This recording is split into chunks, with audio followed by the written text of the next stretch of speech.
A gente bota... This call is now being recorded. Bom dia, pessoal da Biologia! Estamos na semana 4 da nossa UC Biologia Molecular.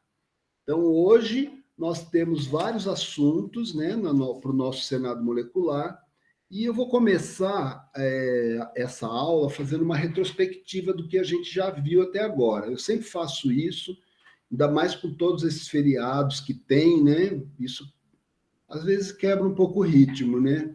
Então, não vamos nos perder, eu já vou começar compartilhando. Assim, por gentileza, coloquem no chat os senadores e as senadoras dos grupos, tá? São 7 grupos aqui na Biologia, e nós temos hoje o Fernando, que é o nosso monitor, tá certo? Que ele vai estar aqui dando toda assistência aqui para o Pro. Então, vamos lá, compartilhar.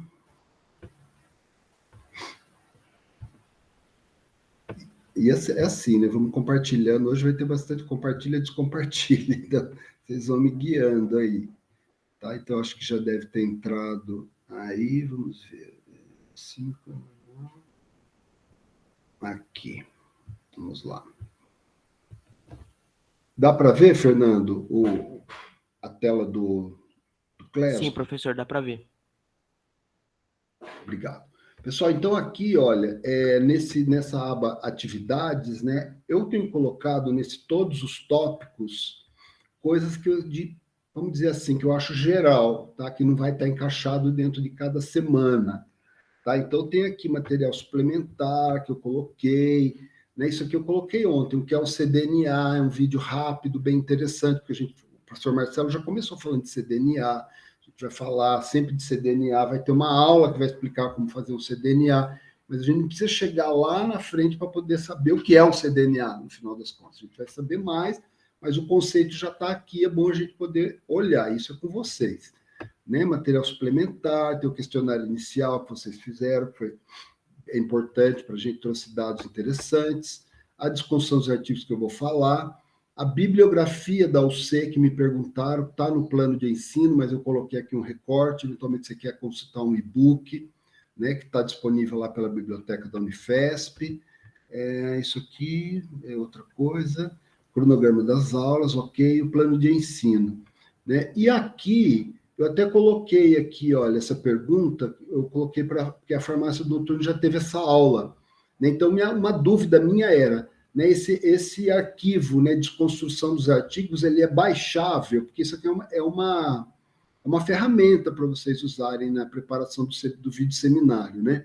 E me informaram que sim, que é baixável, ou seja, você pode ter ele no seu computador e ampliar, porque tem uma tabela lá que eu vou mostrar para vocês, que ela eu coloquei muita coisa, ela ficou muito pequenininha. Ela é bem sintética. Então, quando você aumenta, você consegue manipular isso.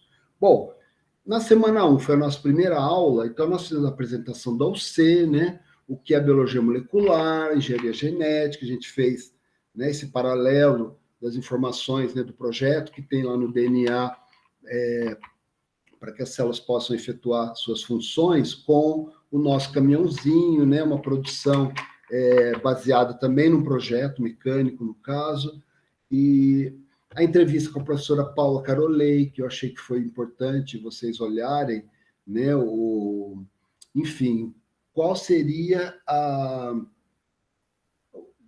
essas características do pedagógico dessa UC, tá certo? Então, para vocês entenderem melhor o que a gente está fazendo aqui, outra coisa que eu queria falar para vocês é que o monitor Fernando, ele é da licenciatura em ciências, tá? Então, eventualmente vocês aí da Bio, né, que estão fazendo bacharelado, se tiver alguma dúvida em relação à licenciatura, acho que eles podem entrar em contato com você, né, Fernando? Uma oportunidade, gente, de trocar essa ideia. Mas e aí, como que é fazer a licenciatura em ciências? Você já optou pela modalidade, Fernando? Sim, vou fazer biologia. Então, porque a licenciatura em ciências, ela tem lá, não sei se chama modalidades, mas enfim, exatas, humanas e biológicas, e o Fernando está na biologia. Então é legal o pessoal conversar, acho que eu já falei para vocês aqui, tem ex-alunos nossos do bacharelado, que são professores de sucesso, tá certo? Então, é interessante saber, mas e aí, eu quero fazer, eu tenho que fazer licenciatura ou não, como que é, como que não é, coisa que eu não sei, mas temos aí o nosso super monitor. Tá? Então, aqui, olha, também me perguntaram, tudo isso que eu estou falando, gente, é coisa que vocês me mandam, ou lá para o e-mail, ou me aparece depois naquele período do assíncrono, né, das 10 até as 12, ou nas outras turmas. Então, eu venho trazendo isso. Alguém me perguntou, professor, para que serve essa desconstrução dos artigos? Né? Então, eu coloquei essa questão, se ficou claro, né, essa desconstrução como ferramenta didático-pedagógica. Tá? E a gente vai ver um pouquinho disso também, que eu vou mostrar ali para vocês, como que vocês podem usar isso para fazer. Agilizar, vocês pensarem a forma de organização aí do vídeo seminário. Tá? E aqui, olha, Biomol como planejamento de um projeto, né? Aqui a analogia com o caminhãozinho, e a execução desse projeto genético molecular, tá? Você fazer uma construção de DNA para poder ter lá uma proteína engenheirada que você quer naquele local para fazer uma determinada função. Eu coloquei aqui se ficou claro, porque, na verdade, a gente começamos a ver hoje, né? A gente já está falando, na verdade, de planejamento, de design, desde a primeira aula, mas na aula de PCR mesmo a gente falou bastante, né? Como que você desenha um primer para poder ficar uma região específica, tá? Então é um assunto que a gente vai estar percorrendo aí nessa aula e também percorreremos na aula seguinte. Aqui na aula 2, então a gente entrou, né, na matéria propriamente dita, né, o DNA, hereditariedade, a estrutura do DNA, extração de ácidos nucleicos e eletroforese, tá certo? Então isso é bem o começo, né? Vamos pensar, nós queremos fazer um projeto e envolve coleta de material. Você vai para o campo coletar um material a partir do qual você vai, então, extrair DNA, RNA, tá certo? Vai analisar lá na eletroforese para poder você fazer uma pesquisa, tá? Então, sempre manter isso em mente, tá? E vocês, como a maior parte, né, uma turma da biologia, eu sei que tem pessoas de outros cursos, mas se imaginar, sabe? Vou estar lá no local, né, coletando material, como que eu acondiciono, tudo isso que a gente viu na aula. Então, tá aqui tudo que tem aqui na semana 2, e tem agora também uma abinha a mais que eu coloquei, que é esse material suplementar, tá? De vídeos e textos referentes a essa semana. Tá? Então, esse material suplementar, entrando nele ali, vocês vão ver que tem vídeos, eventualmente vai ter uma matéria de divulgação científica. É obrigado a ver tudo? Não, gente, aqui não é obrigado a nada, né? O que a gente sugere coisas e, sobretudo, que vocês percebam, né, como protagonistas do aprendizado de vocês, aonde que tem um conceito ainda que não está mais consolidado, e vem perguntar para a gente, todos os canais que a gente tem.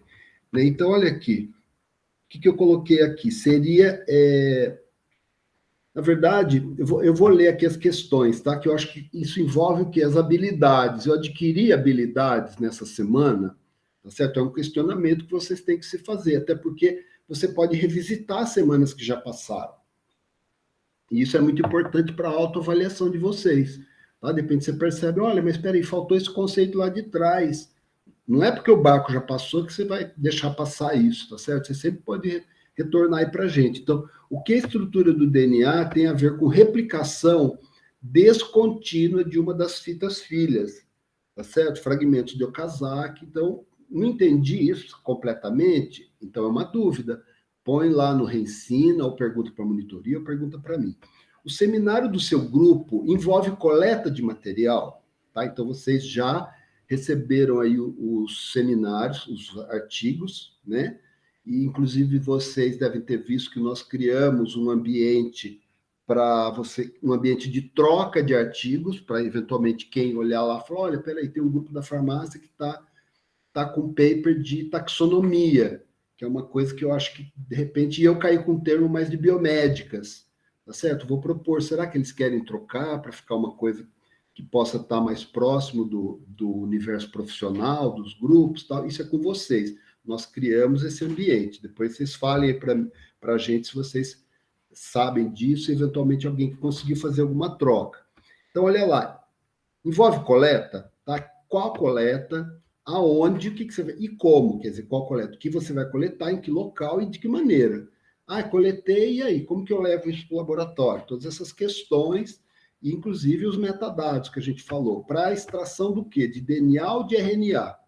Tá? Então, isso também a gente vê lá no artigo, e a desconstrução é útil para isso. Então, se não, né, se você não viu isso, olhe na desconstrução e encontre um grupo que envolva coleta, extração, que utilize uma técnica de biomol comum ao seu artigo. Então, de repente, você vai encontrar um outro grupo que utilizou, sabe, trabalho de campo, coleta, extração de DNA e PCR para poder fazer taxonomia e filogenia, tá certo? Ligado a qualquer aspecto, como, por exemplo, biodiversidade e conservação, tá certo? Então, isso tudo, pessoal, é uma maneira de procurar, né, que vocês façam esse exame, né, em vocês, se vocês adquiriram essas capacidades, que estão adquirindo, né, e, sobretudo, poder trocar ideia também com os outros grupos. Ao extrair DNA e RNA de uma amostra, como aferir a qualidade e a quantidade, né, do DNA ou do RNA obtido? Essa é uma habilidade a ser adquirida nessa semana 2. Ah, não sei, não lembro, né?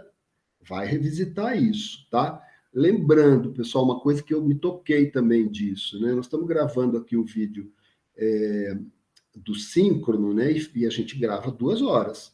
Lógico, você pode voltar, né? E rapidinho, ó, vou nesse ponto aqui que ele falou disso, ali está a minha dúvida.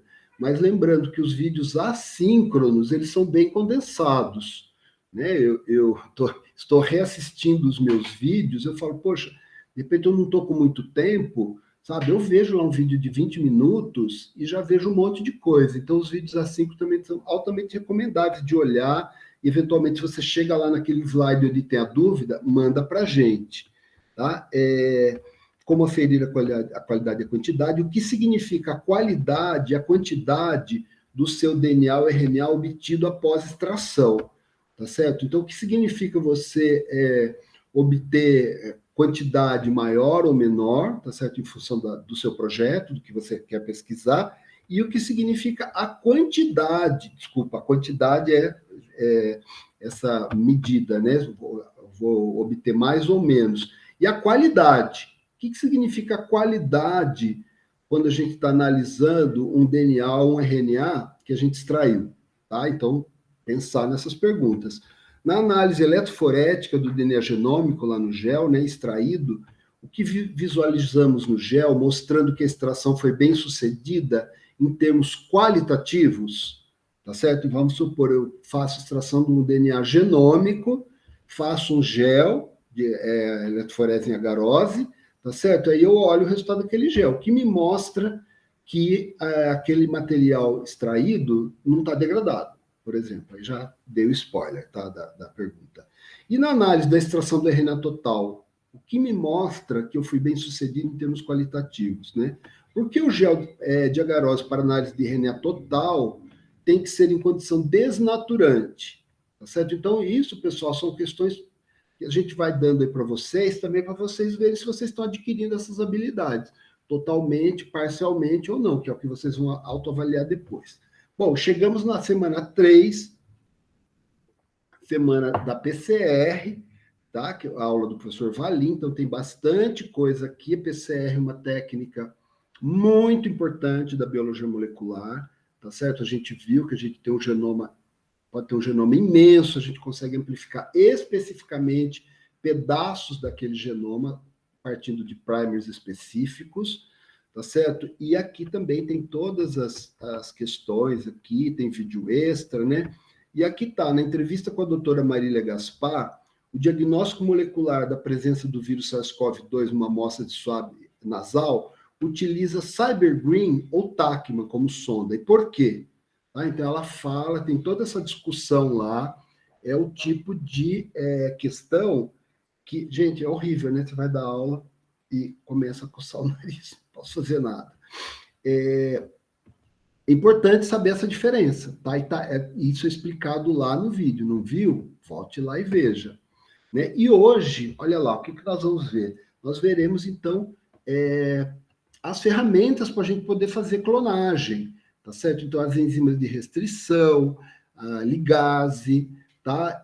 Vetores, o processo de clonagem, né? Transformação com a construção desejada, a seleção dos clones, e mapa de restrição é só um gancho aí para a gente poder trabalhar na próxima aula, que vai ser o ateliê de clonagem. E aqui, por exemplo, eu coloquei, tá vendo? Material suplementar. Então tem. Ah, peraí, eu não estou entendendo direito o que é enzima de restrição, tá certo? Vai ver, esses vídeos são curtos, pessoal. Olha, tem um maior aqui que é de 8 minutos, que na verdade é um vídeo meu que eu gravei mostrando ali como que é o Senado, o ateliê de clonagem que a gente vai fazer a semana que vem, tá certo? Para poder, então, obter a nossa construção de DNA recombinante para as mais diversas finalidades, tá certo? Pode ser fazer uma terapia gênica, pode fazer para uma análise, clonar um gene, tá? Então, esses vídeos aqui entram como material suplementar, não fiquem desesperados.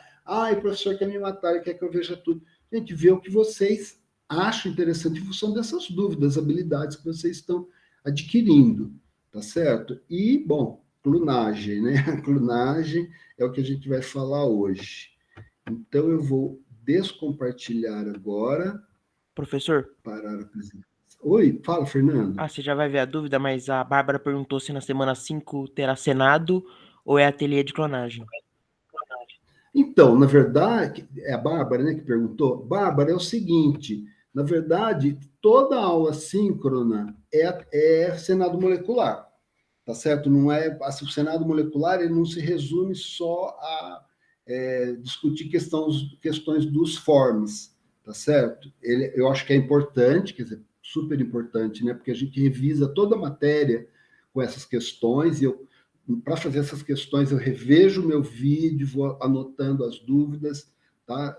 Dúvidas as questões. Então, a semana que vem para o ateliê de clonagem, eu preciso que tenha pelo menos um representante de cada grupo. Tá certo? Por quê, gente? Porque quando falta um representante de grupo, aquilo fica um buraco no Senado, né? A gente não responde as questões, tá certo? Se isso começar a ser recorrente, e eu não vou questionar aqui, não está vindo. Gente, não é obrigado, mas o nosso compromisso é ter condições de gravar um Senado molecular com pelo menos um representante de cada grupo, para que a gente deixe um registro legal para vocês revisitarem, ou as pessoas que não estão aqui, tá certo? Gente, olha, tem 20 pessoas aqui, tá? Eu vou ficar magoado porque as outras pessoas não vieram. Não, elas vão poder assistir a gravação depois, mas se não tiver pelo menos um representante de todos os grupos, a gente não vai gravar, tá certo? Vai ter um momento que fala, olha, tudo bem, né? Se as pessoas não estão nem indicando um senador, uma senadora, não vai acontecer isso, tá certo? Mas a questão façam aí, se não dá para escolher, faz sorteio, faça o que vocês quiserem, mas uma pessoa. Agora, não deu para vir, o grupo inteiro teve um problema, que já aconteceu, me avisa antes, tá certo? Porque daí fica justificado de alguma forma, tá? Essa questão de que a Prograde, ela diz isso bem claro lá, tem a minuta aí que eu deixei para vocês, tá certo? Nenhum aluno é obrigado a participar do encontro síncrono, tá certo? Porque envolve a conexão, envolve o ambiente que você tem na sua casa, envolve como você está ultrapassando a pandemia, eventualmente as pessoas estão trabalhando, tá certo? Mas nós temos esse combinado de que o Senado funciona, tá certo? Que é um benefício para todos nós, na medida em que tem pelo menos um representante por turno. Tá? Então, isso acho que é uma coisa importante. Vamos ver aqui agora o que o professor vai mostrar. Formas de questões está aqui. Vamos entrar no nosso Senado molecular, então, e eu vou compartilhar aqui para a gente a começar a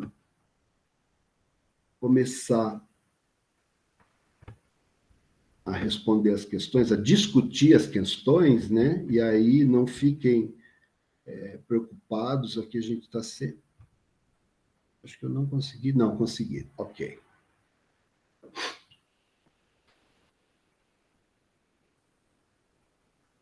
Deixa eu ver aqui, pessoal.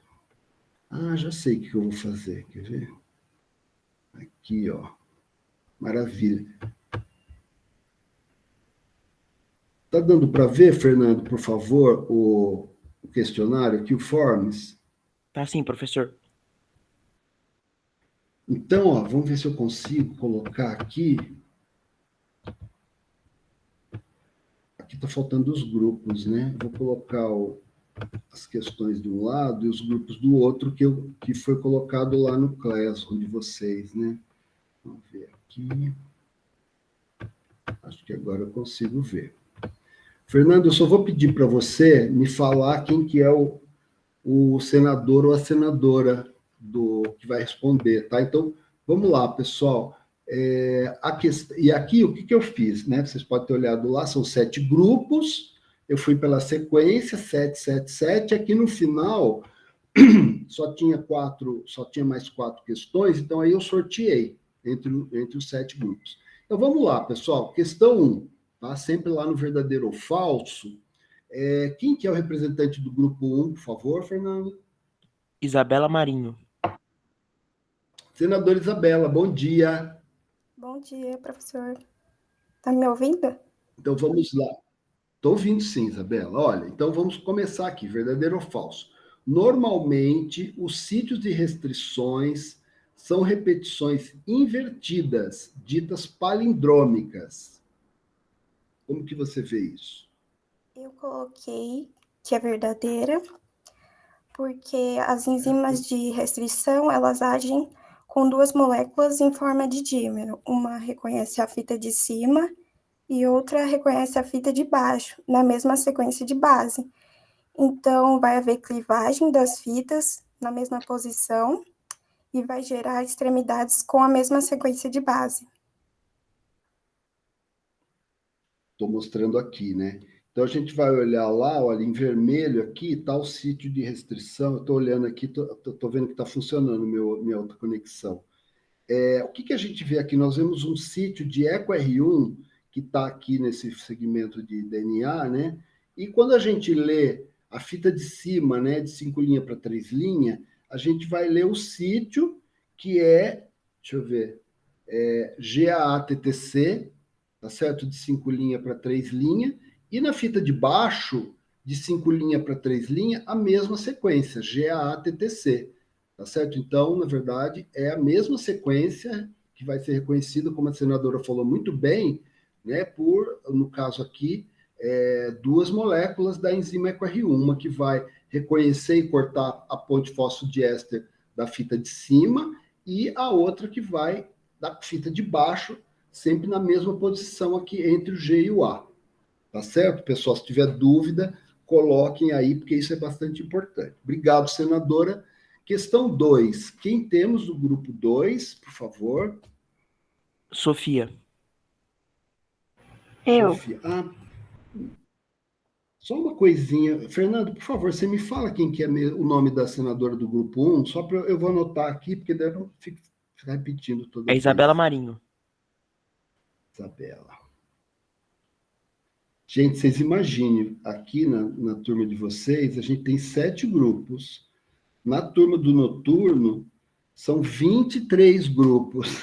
Por isso que tem que gerar bastante questões, né? Eu tenho que gerar essas questões para que eu possa, para que todos da farmácia noturna possam passar a falar, vocês também, e seja a mesma aula para as 3 turmas, né?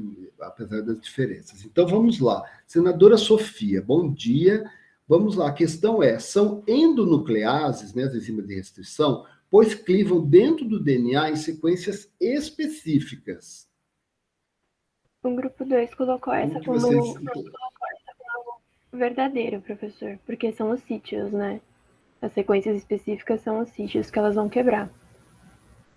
Tá dando para ver aqui o meu esqueminha? Tá sim. Então, olha lá. Ela está clivando aonde? Pelas pontas? Não, no meio da sequência, tá? Então, é uma endonuclease, tá? Porque existem enzimas que elas podem digerir pela extremidade do DNA, tá? No caso das enzimas de restrição, pelo fato de reconhecer sequências específicas, ela vai cortar lá dentro, tá? Obrigado, senadora. Grupo 3, quem seria representante? Paloma. Senadora Paloma, tudo bem? Bom dia, professor. Tudo bem? Bom dia. Olha, vamos lá. Essa é 1C. Em bactérias, a metilação de sítios específicos e restrição do DNA do bacteriófago infectante ajuda no reconhecimento e clivagem do DNA do invasor pela enzima de restrição que reconhece a mesma sequência da metilase, evitando a clivagem do DNA da bactéria hospedeira. Colocamos Como falsa vocês essa. entenderam? A gente colocou falsa. Você poderia comentar? Então, vamos lendo por etapas, aí você vai falando, olha, em bactérias, a metilação de sítios específicos de restrição do DNA do bacteriófago infectante. Isso aí seria verdadeiro ou falso, esse pedaço? Peraí. Então, professor, Pessoal, uma coisa... Vai, por favor. a gente entendeu que, no caso, essa metilação acontece na bactéria hospedeira, que é o DNA dela que vai ser metilado, e não o do fago. E essa metilação que é na bactéria hospedeira vai impedir que as enzimas de restrição clivem o DNA dela. Por isso que o fago, no caso, vai ter o DNA clivado, porque ele não vai sofrer a modificação. Excelente resposta, exatamente isso. Né? Então, é uma maneira, a bactéria ela tem a enzima de restrição e ela tem lá no seu DNA sequências que podem ser reconhecidas por enzimas de restrição. Então, como que ela não vai digerir o seu próprio DNA?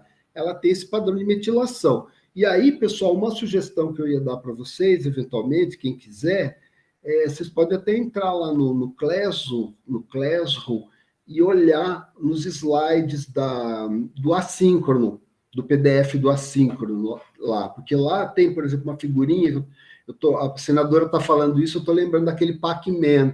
Você chegou a ver essa figura, senadora, que a enzima de restrição é como se fosse um Pac-Man? Acho que sim, professor. Então, tá vendo? Ele é aquela coisa que vai digerir, né? Parece uma boquinha assim. E aí o que acontece? O DNA do hospedeiro está metilado, ela não tem acesso, porque tem um radical metila numa dessas bases aqui, ó. Tá certo? Em cima e embaixo. Isso aqui cria um impedimento estérico, que a gente chama na química orgânica, né? Um impedimento por espaço. Você tem uma metionina ali, a enzima não consegue se ligar no DNA para poder clivar a ligação fosfodiéster. Tá? Então, tendo dúvida, pergunta para a gente. Ajuda no reconhecimento e clivagem do DNA do invasor. Então, aqui no caso, ela realmente, né, senadora, cliva o DNA do invasor, né, que vai reconhecer a sequência e não vai clivar o da bactéria. Então, acho que tá ok. Se sobrar alguma dúvida, obrigado, senadora. Obrigada. Vamos agora para o grupo 4. Quem que é o grupo 4, Fernando? Vitória. Senadora Vitória, bom dia. Bom dia. Vamos para a questão, então, 1B. Cada enzima de restrição corta o DNA em uma determinada sequência específica, chamada sítio de restrição. Isso é verdade, verdadeiro ou falso? A gente colocou como verdadeira, porque cada enzima de restrição corta o DNA no sítio de restrição, e cada espécie de bactéria tem a sua própria enzima de restrição que reconhece esse sítio específico. E a gente já conseguiu identificar mais de 3.000 dessas enzimas. Perfeito, pessoal. Então, olha lá, que a gente está vendo, né? As ligações covalentes, elas se dão aqui nessa fita e aqui. E o que está aqui no meio, lembra, né? É o pareamento por pontes de hidrogênio, tá? E esse aqui, no caso que eu estou mostrando, é o sítio de EcoR1, que eu tenho que olhar, GAATTC, tá? Não gosto de ficar decorando nada que a gente pode ter informação. E aqui, olha, o sítio de PST1, por exemplo, certo? Que é reconhecido, vou ver aqui, ó, CTG-CAG. Tá? Então, a enzima reconhece uma outra tipo de sequência, tá? Específica para a enzima PST1. Tá? Então, muito obrigado, senadora. Vamos para o grupo 5. Quem seria no grupo 5? Evelyn. Evelyn, senadora Evelyn. Bom dia. Bom dia, professor. Tudo bem? Tudo bem. Vamos lá, grupo 5 e sua senadora representante. Ao digerir um DNA genômico íntegro, com uma enzima de restrição que reconhece uma sequência específica de 6 pares de base, deve-se obter um número de fragmentos maior do que quando se utiliza uma enzima que reconhece um sítio de 4 bases. Como que vocês encararam essa afirmação? Então, professor, nós colocamos que é verdadeiro. Isso porque vai ser utilizada uma fórmula, Q4 ou expoente N, onde N vai ser o número de pares de bases no sítio de restrição. Então, se seguirmos a fórmula, teremos 6 bases, que dará 4.096 pares de base, que é uma enzima que reconhece que a cada 4.096 pares de base vai existir um sítio de restrição, que serão os fragmentos maiores. E quando utilizamos o número 4, só teremos 256 pares de base, que será menor. Sim. Na verdade, assim, né? Ele vai reconhecer bases. Como que a gente tem que entender esse exercício, pessoal? Eu vou reconhecer sítios de restrição num DNA que é muito grande, tá certo? Então, aquele DNA que é reconhecido, vamos pensar um DNA de 1 milhão de bases, tá? Por exemplo. Se eu utilizar uma enzima que reconhece mais pares de base, isso significa o quê, pessoal? Que eu vou gerar fragmentos maiores ou menores, senadora? Pode repetir, por favor, professor? Eu vou digerir com uma enzima que digere e reconhece 6 pares de base. Você falou que ele vai dar aproximadamente 4.000, é o número, não é? Isso. Então, isso significa o quê, pessoal? Que eu utilizando uma enzima que reconhece uma sequência de 6 bases, a probabilidade, isso é uma probabilidade, é que eu reconheça que eu tenha sítio para essa enzima a cada 4.000 bases, tá certo? Agora, quando eu utilizo uma enzima que reconhece um sítio de 4 bases, a senadora me falou que é correto, né? Que a probabilidade é a cada 256 bases. É isso, senadora, a probabilidade de encontrar esse sítio específico? Sim, isso mesmo, que é menor. Perfeito. Oi? É isso mesmo. Isso. Então, vamos lá. Olha lá. E a afirmação é, com 6 bases, deve-se obter um número de fragmentos maior do que quando se utiliza uma enzima que reconhece 4 bases. Então, se eu pegar lá 1 milhão de bases e digerir por 4.000, que é o número de sequências para enzima de 6 bases, ou eu digerir 1 milhão de bases por 256, que é o número de fragmentos gerados pela digestão com a enzima de 4 bases, qual que vai gerar um número maior de fragmentos, pessoal?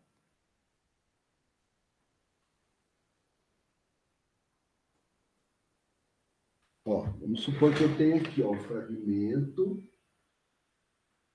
Agora eu vou usar aqui, pessoal, o meu recurso, que é aqui, maravilha. Vocês estão me vendo aí agora? Eu viro aqui, peraí, como eu faço? Gente, vamos pensando aí a questão e vamos colocar aqui, olha. Tentar fugir da luz, está dando para ver, né? Se eu corto com uma enzima que vai cortar a cada 4.000 bases esse mesmo DNA que está aqui, vai cortar aqui, aqui e aqui. Essa é de 6 bases. E a de 4 bases, que vai reconhecer a cada 256. Professor, Oi. acho que como você está compartilhando a tela, a gente não consegue ver o que o senhor está usando no celular. Entendi. É verdade. Mas não Não, tem eu problema. É bom você consigo. Eu tô conseguindo ver. olhar aqui na janelinha do professor Júlio, é isso? Sim, tá dando. O que a professora falou é que vocês têm que fixar momentaneamente, né, a câmera aqui do meu celular. Então, olha lá, uma enzima que corta a cada 6 bases vai ter uma probabilidade, tá certo, de reconhecimento e vai gerar esse tipo de fragmento. Já a que corta a 4 bases, ela vai gerar esse tipo de fragmento. Tá certo? Então, a pergunta aqui é, Se eu digerir com uma sequência, uma enzima que reconhece 6 bases, eu vou obter um número maior do que quando eu utilizo 4 bases, em termos de probabilidade? Sim. Sim? Vou tirar daqui para mostrar aqui. Vou parar a apresentação. Gente, isso é importante. Às vezes tem uma dúvidazinha, você fala, poxa, mas e agora? Cadê? Vamos encontrar aqui, ó. Eu ainda não fiz o meu blackout ali atrás, fica ruim de ver. Mas dá para ver aqui o meu desenho? Sim. Dá para ver, Fernando? Sim, professor. Ó, tá vendo? Aqui corta 6 bases, eu vou ter aqui fragmentos, né, probabilidade de 4.000 nucleotídeos. Aqui corta 4 bases a cada 256. Então, qual enzima que eu utilizo se eu quiser fragmentar o DNA em pedaços menores? A enzima que digere 4 bases, reconhece 4 bases, ou 6 bases? Se eu quiser pedaços menores, eu acho que a que reconhece 4.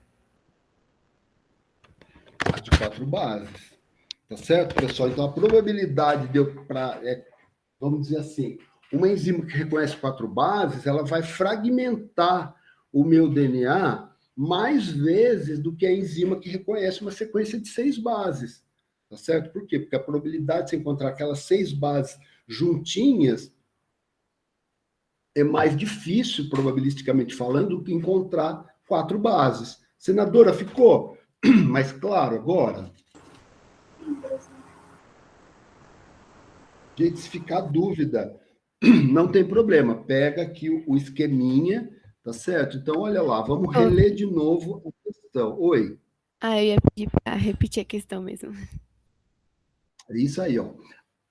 Gente, por que eu ponho esse enunciado? Ah, mas o enunciado é longo. Minha garganta não está ruim hoje, viu?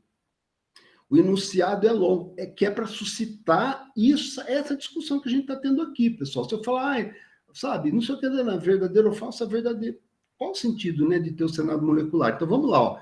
Ao digerir um DNA genômico íntegro, tá aqui, tá certo? Como enzima de restrição, que reconhece uma sequência específicas de 6 bases, deve-se obter um número de fragmentos maior do que quando se utiliza uma enzima que reconhece um sítio de 4 bases.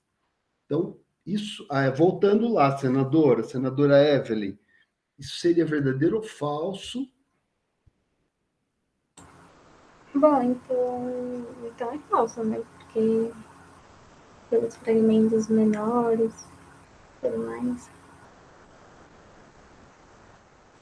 Ou seja, uma enzima que reconhece menos bases, vamos supor, 4 bases, ACTG, 4 bases, tá certo? 6 bases, GAA-TTC, tá certo? Então, reconhece mais bases significa o quê? Que corta menos vezes, porque a probabilidade de encontrar aquele sítio é menor do que quando você utiliza uma enzima que digere 4 bases, porque a cada 256 bases, você tem a chance de encontrar aquela sequência. Então, ele vai picotar o fragmento em tamanhos menores. E isso, pessoal, é uma ferramenta importante para a gente aqui, se você vai fazer, por exemplo, uma biblioteca, a partir de um genoma inteiro, tá certo? Ah, mas espera aí, eu vou clivar esse DNA todo e vou fazer daquele livro gigante fascículos de uma coleção, tá certo? Então, se eu digerir com uma enzima de 6 bases, eu vou ter fascículos maiores, mais informação, tá certo? Se eu digerir com DNA que reconhece menos base, eu vou ter muito mais fascículos. E aí, numa situação pode ser mais interessante você trabalhar com fascículo maior, mais grosso ou mais reduzido. E a gente vai ver isso aí ao longo do curso. Ficou claro, pessoal, essa questão? Ficou sim, professor. Vamos ver aqui no chat se tem alguma coisa aqui. Aqui, ó, semana 5 terá Senado. Não, é telediplomático, acho que é a mesma coisa. Beleza, então, ó, tendo dúvida, pergunta depois, tá? E aí é sempre bom, gente, fazer esse esqueminha que eu fiz aqui, ó. Tá vendo? Eu fiz o DNA a cada 6 bases, 4.000, a cada 4 bases, 256. Ah, então, quanto mais sequências reconhece, um número maior, fragmentos maiores. Quanto menor o número de bases reconhecidas, gera fragmentos menores, tá? Então, lembrar disso. Vamos agora, então, para a questão 2. Quem que seria do grupo 6, Fernando, por favor? Maria Luísa. Senadora Maria Luísa, Professor, bom dia. eu acho que o senhor não está compartilhando não. a tela do seu computador. Ah, eu estou compartilhando? Não estou? Eu estou. Não está. Não, não estou. Eu vou compartilhar. É que eu gosto de ver aqui, mas eu vou compartilhar porque a gente vai. É legal porque vocês veem o enunciado, né? Às vezes não está todo mundo com o enunciado aí aberto, e vocês viram, né? O enunciado você tem que ir olhando aonde que pode estar verdadeiro ou falso. Vamos lá, então, senadora Maria Luísa, para a questão 2, né? Verdadeiro ou falso. Então, sobre plasmídio, vetor plasmidial, contém uma marca seletiva que permite distinguir entre células transformadas e células não transformadas com o plasmídio. Como seria esta questão? Prof, essa a gente colocou verdadeiro, porque os plasmídios, eles possuem pelo menos um marcador específico para poder diferenciar essas células transformadas das não transformadas. E também pode ser chamado de gene de seleção. Então a gente colocou essa como verdadeira. Perfeito. Tá? O que acontece aqui? É o que eu queria mostrar. Aqui eu consigo mostrar. Se vocês olharem aqui na... Agora eu estou atrapalhado. Olhar aqui na minha outra câmera, eu tenho plasmídio aqui. Tá vendo? Então, nesse caso aqui, digamos assim, o gene de seleção é um gene que confere resistência ao antibiótico ampicilina, a gente viu.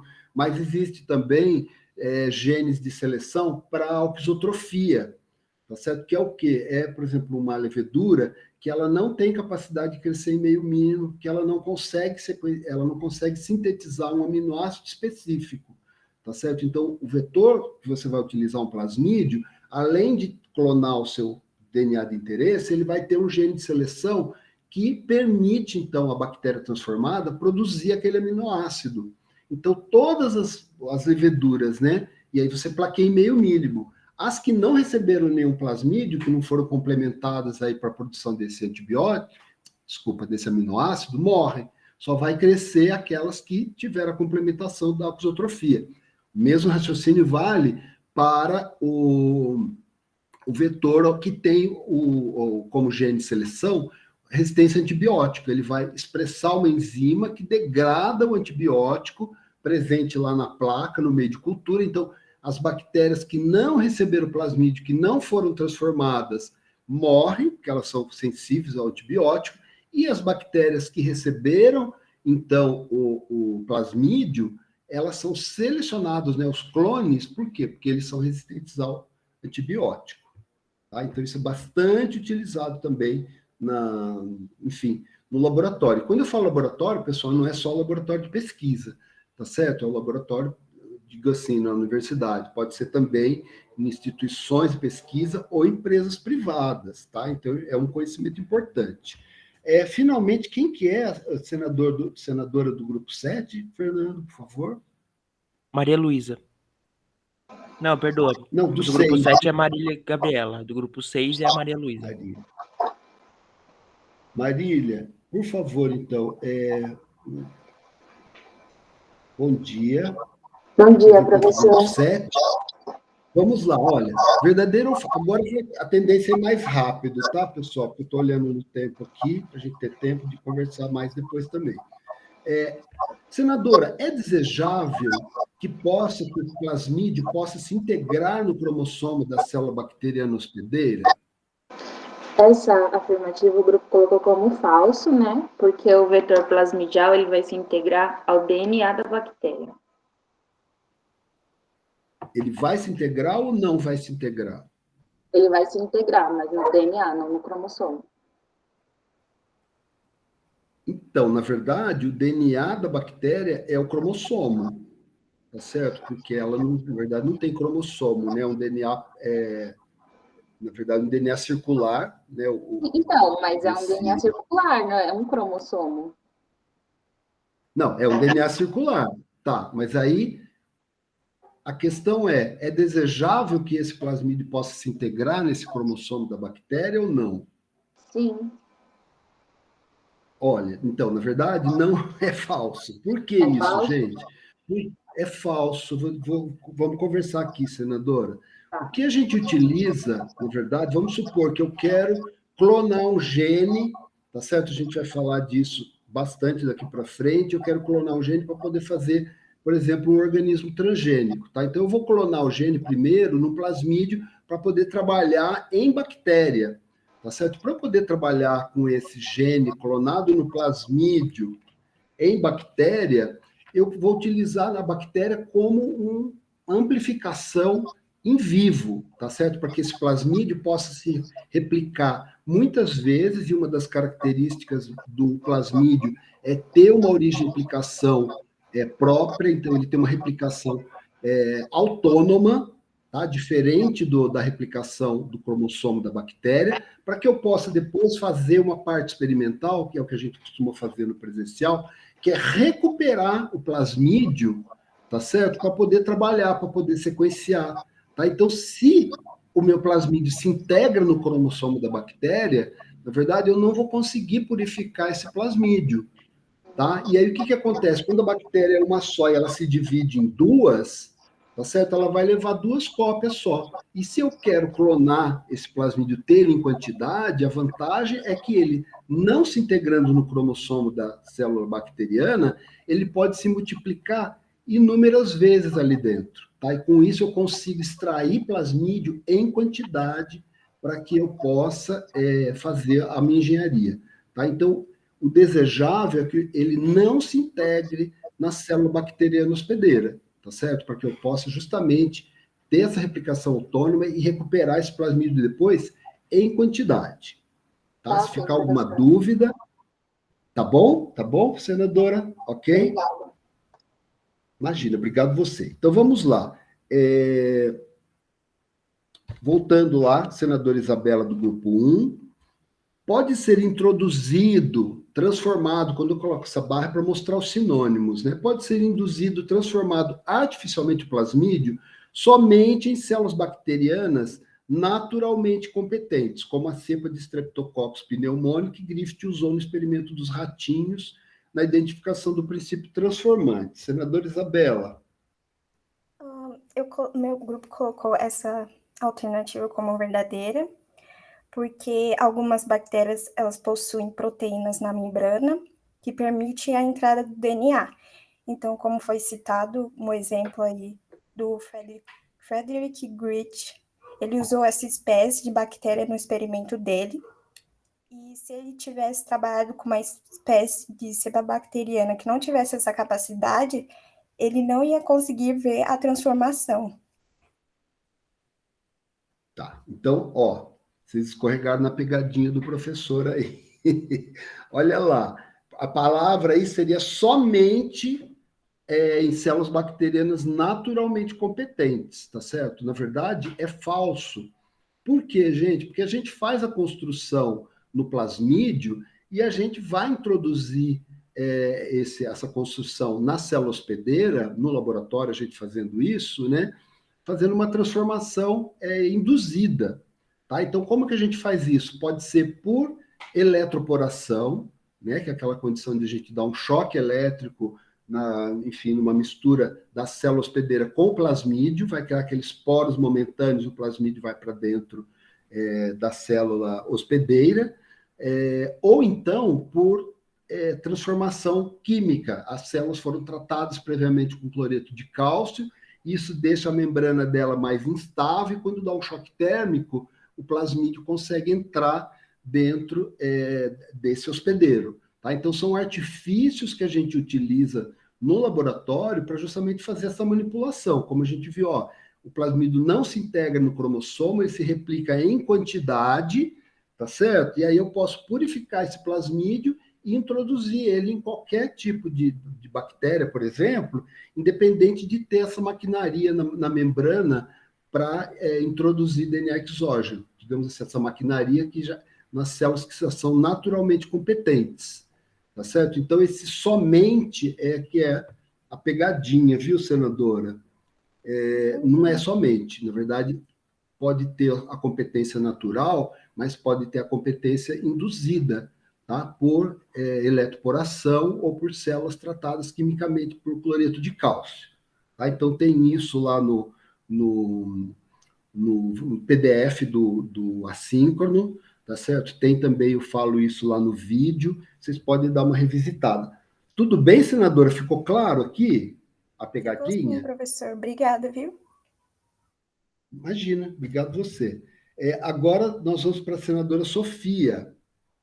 Se eu falar errado, vocês me corrijam, tá? Porque estou controlando aqui. Senadora Sofia, vamos lá, questão 2D.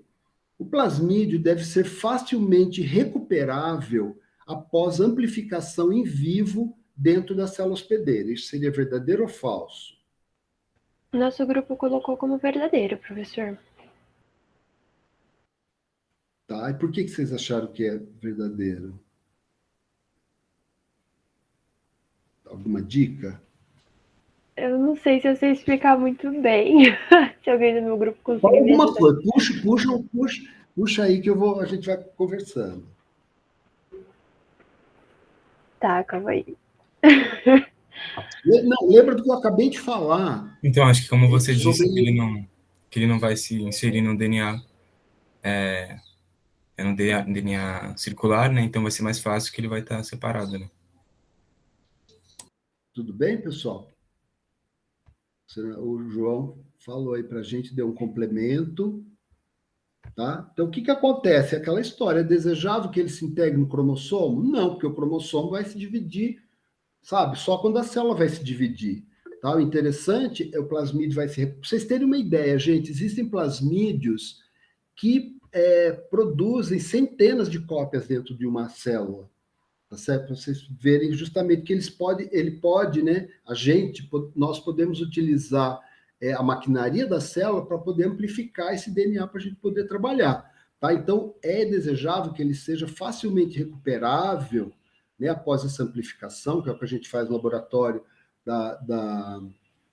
que a gente faz, né, lá no presencial. Por quê? Porque daí eu tendo esse plasmídio, eu posso sequenciar, eu posso checar se o padrão de restrição é o esperado, tá certo? Por quê? Porque eu vou fazer um organismo transgênico, eu vou fazer uma terapia gênica, eu preciso checar aquela construção, eu não vou esperar chegar lá na frente para ver que tem um erro, que na hora que eu fui clonar, trocou uma base, tá certo? Então, tudo isso é para facilitar, replicar o plasmídio na bactéria, eu poder recuperar esse plasmídio facilmente, tá, em quantidade, para poder dar sequência aos estudos, aos experimentos que eu estou fazendo.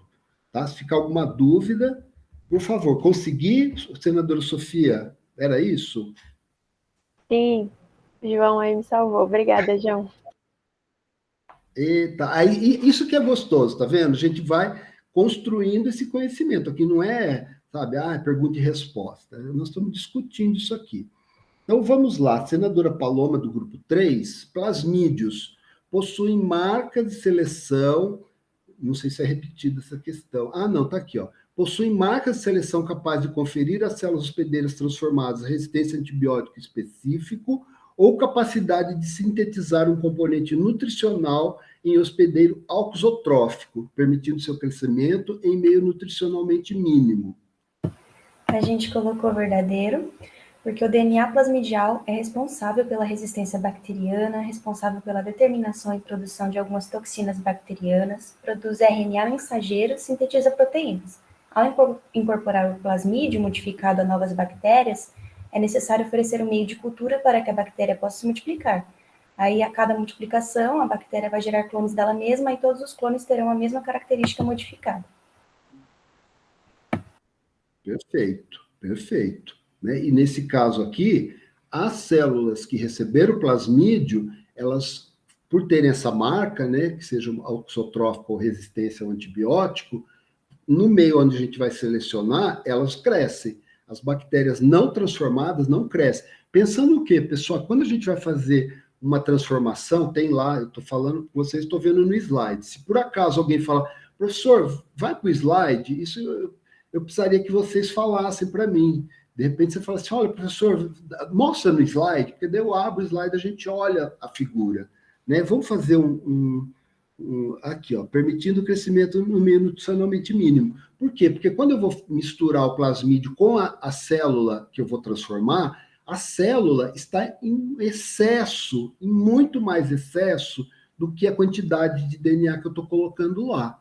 Tá certo? Então, se eu não tivesse esse mecanismo de seleção, a hora que eu plaqueasse, tá certo? Vai ficar um tapete, porque vai crescer todas as não transformadas e mais as transformadas. Então, a vantagem dessas marcas de seleção é a gente poder selecionar aquilo que a gente quer e eliminar o que a gente não quer. Isso, né, senadora Paloma? Isso, professor. Beleza. Então, vamos lá, senadora Vitória. Partindo do DNA genômico, amplificamos por PCR um gene com introns, para que esse inserto de DNA seja clonado no vetor apropriado e produza a proteína recombinante correspondente e funcional em células hospedeiras. Essa também tem uma interpretação aí. Senadora Vitória, vamos lá, você fala e a gente vai conversando. Eu fiquei um pouco em dúvida nessa, para ser sincera. A gente colocou como falsa. Eu achei estranha essa parte de amplificar por PCR antes, porque eu imaginei que, assim, na verdade, a gente vai amplificar o gene depois, quando o plasmídio estiver na bactéria, ela se... Oh, meu Deus, qual que é a palavra? Quando, enfim, vai amplificar depois, pelo próprio processo que a gente está estudando. Os plasmídios vão se... Eu esqueci a palavra, professor. Vai ligar, você disse, fazer o plasmídio recombinante? Isso, vão se recombinar. Tá, então vamos lá, pessoal. Vocês foram o grupo 4, foi para campo, coletou o material, tá certo? Pode ser folha, pode ser insetos, tá certo? Extraiu o DNA genômico no laboratório, transportou para o DNA genômico, adotou os metadados, tá certo? Purificou o DNA genômico e agora ele vai amplificar por PCR um gene específico, que a gente já viu que a gente consegue fazer isso lá na aula do professor Valim, tá certo? Tem que ter os primers específicos, só que nesse caso aqui, olha, amplificou um gene que tem intron, tá? A gente vai falar mais sobre introns, mas os introns são regiões não codificadoras dentro do gene, tá?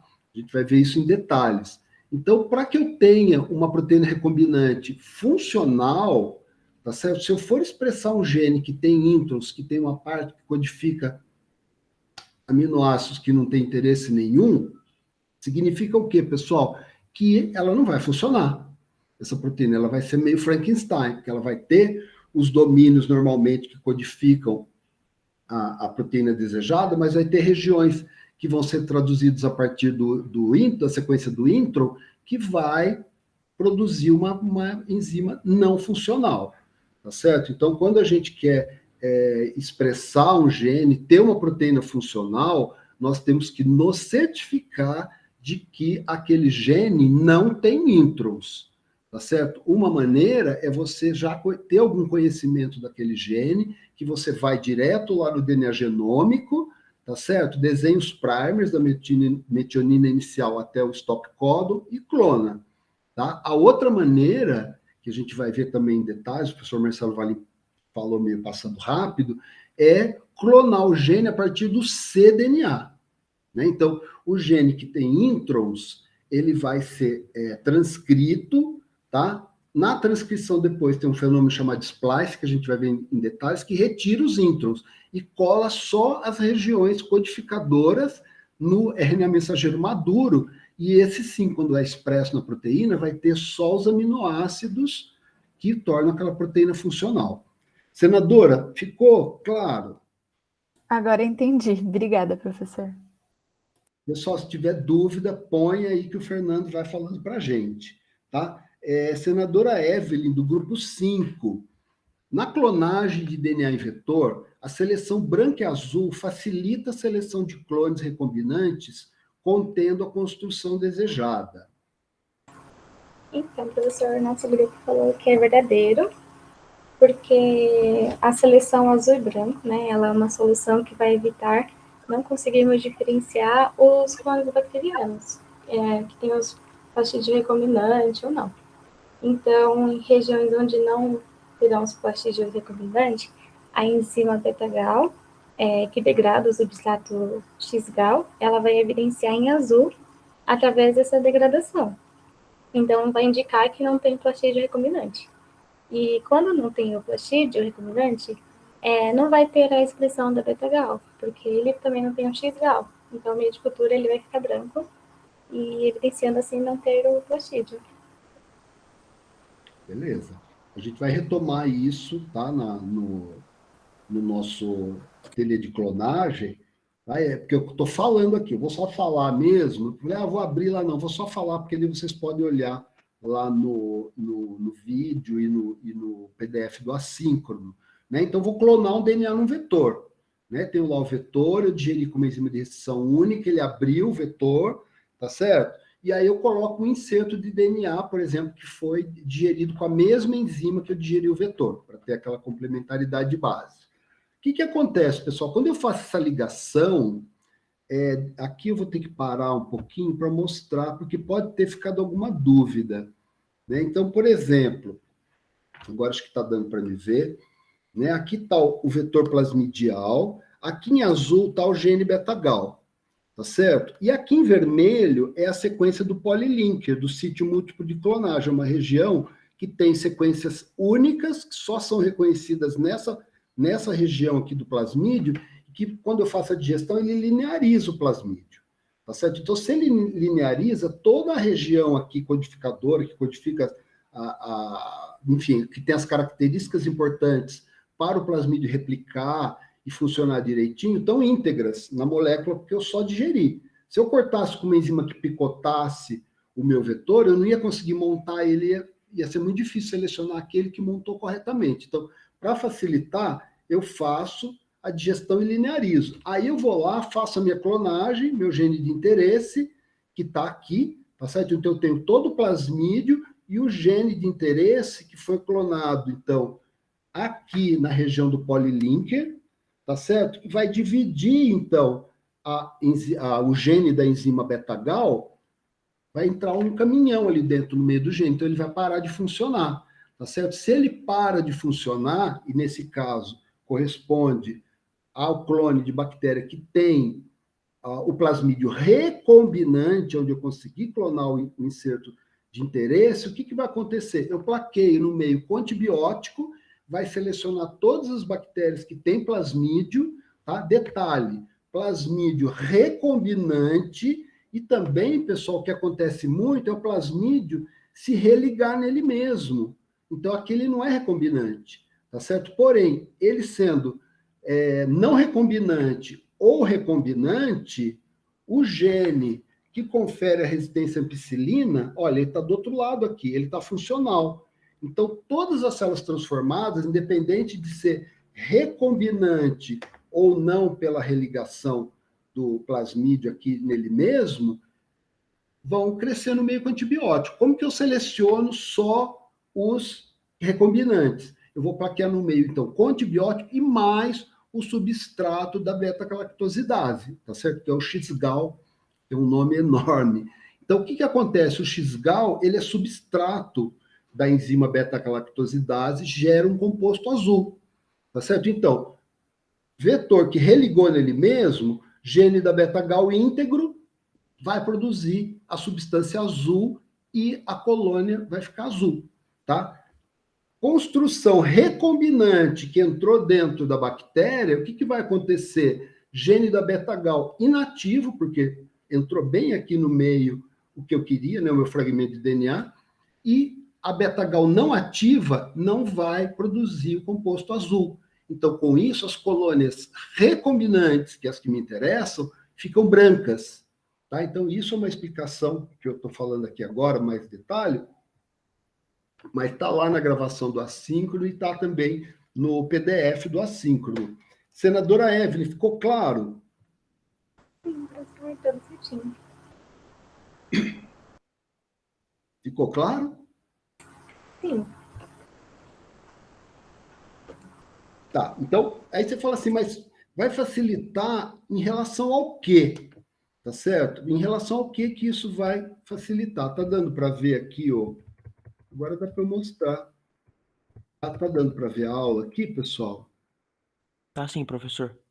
Tá vendo? Ó, em relação a esse slide que eu pedi depois para vocês preencherem, tá vendo? Que aqui você vai fazer toda uma seleção com antibióticos que você precisa fazer uma réplica, replicar os clones aqui como se fosse um carimbo. Então, você replica o clone 1 aqui e o clone 1 ali, e fazer a seleção com os antibióticos que vocês vão preencher aqui, tá certo? No entanto, se eu tenho a seleção branca e azul, o que acontece, gente? Clonou o de interesse corretamente, aqui, ó, colônia branca, tá? As colônias azuis, eu não vou querer, porque é quando o plasmídio religou nele mesmo. Então, quando a gente olha esse experimento aqui, quando eu tenho a seleção branca e azul, olha lá, nessa etapa aqui, eu já tenho a distinção dos clones que são recombinantes. Eu não preciso fazer réplica, gastar mais tempo, gastar mais dinheiro, gastar plástico, tá certo? Então, isso tudo são artifícios, né? São ferramentas da biologia molecular para facilitar a vida do pesquisador, tá certo? Inclusive, essa questão de economizar recursos, insumos e poluir menos. Tá bom, pessoal? Então, vamos lá. Agora, a senadora Maria Luísa. Uma construção para a expressão de um biofármaco em célula hospedeira deve ser montada, desenhada com os seguintes módulos funcionais na direção 5' para 3'. Promotor, mais sequência codificadora, que eu vou consertando os erros, mais terminador. Como vocês entenderam essa questão, senadora Maria Luísa?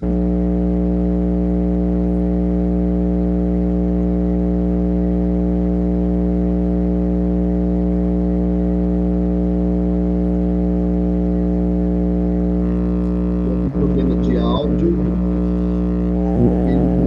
é o que eu coloco no chat.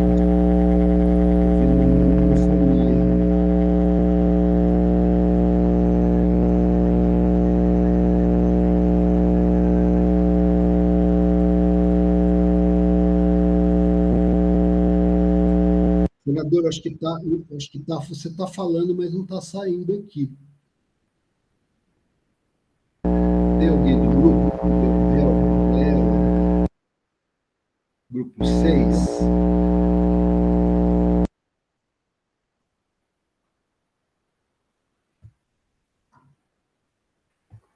Vamos ver aqui, senadora, se você escreveu aqui alguma nota. Ah, tá um barulho grave, só tá esse barulho. Tem alguém que possa ajudar, senador? Alguém do grupo 6, pessoal?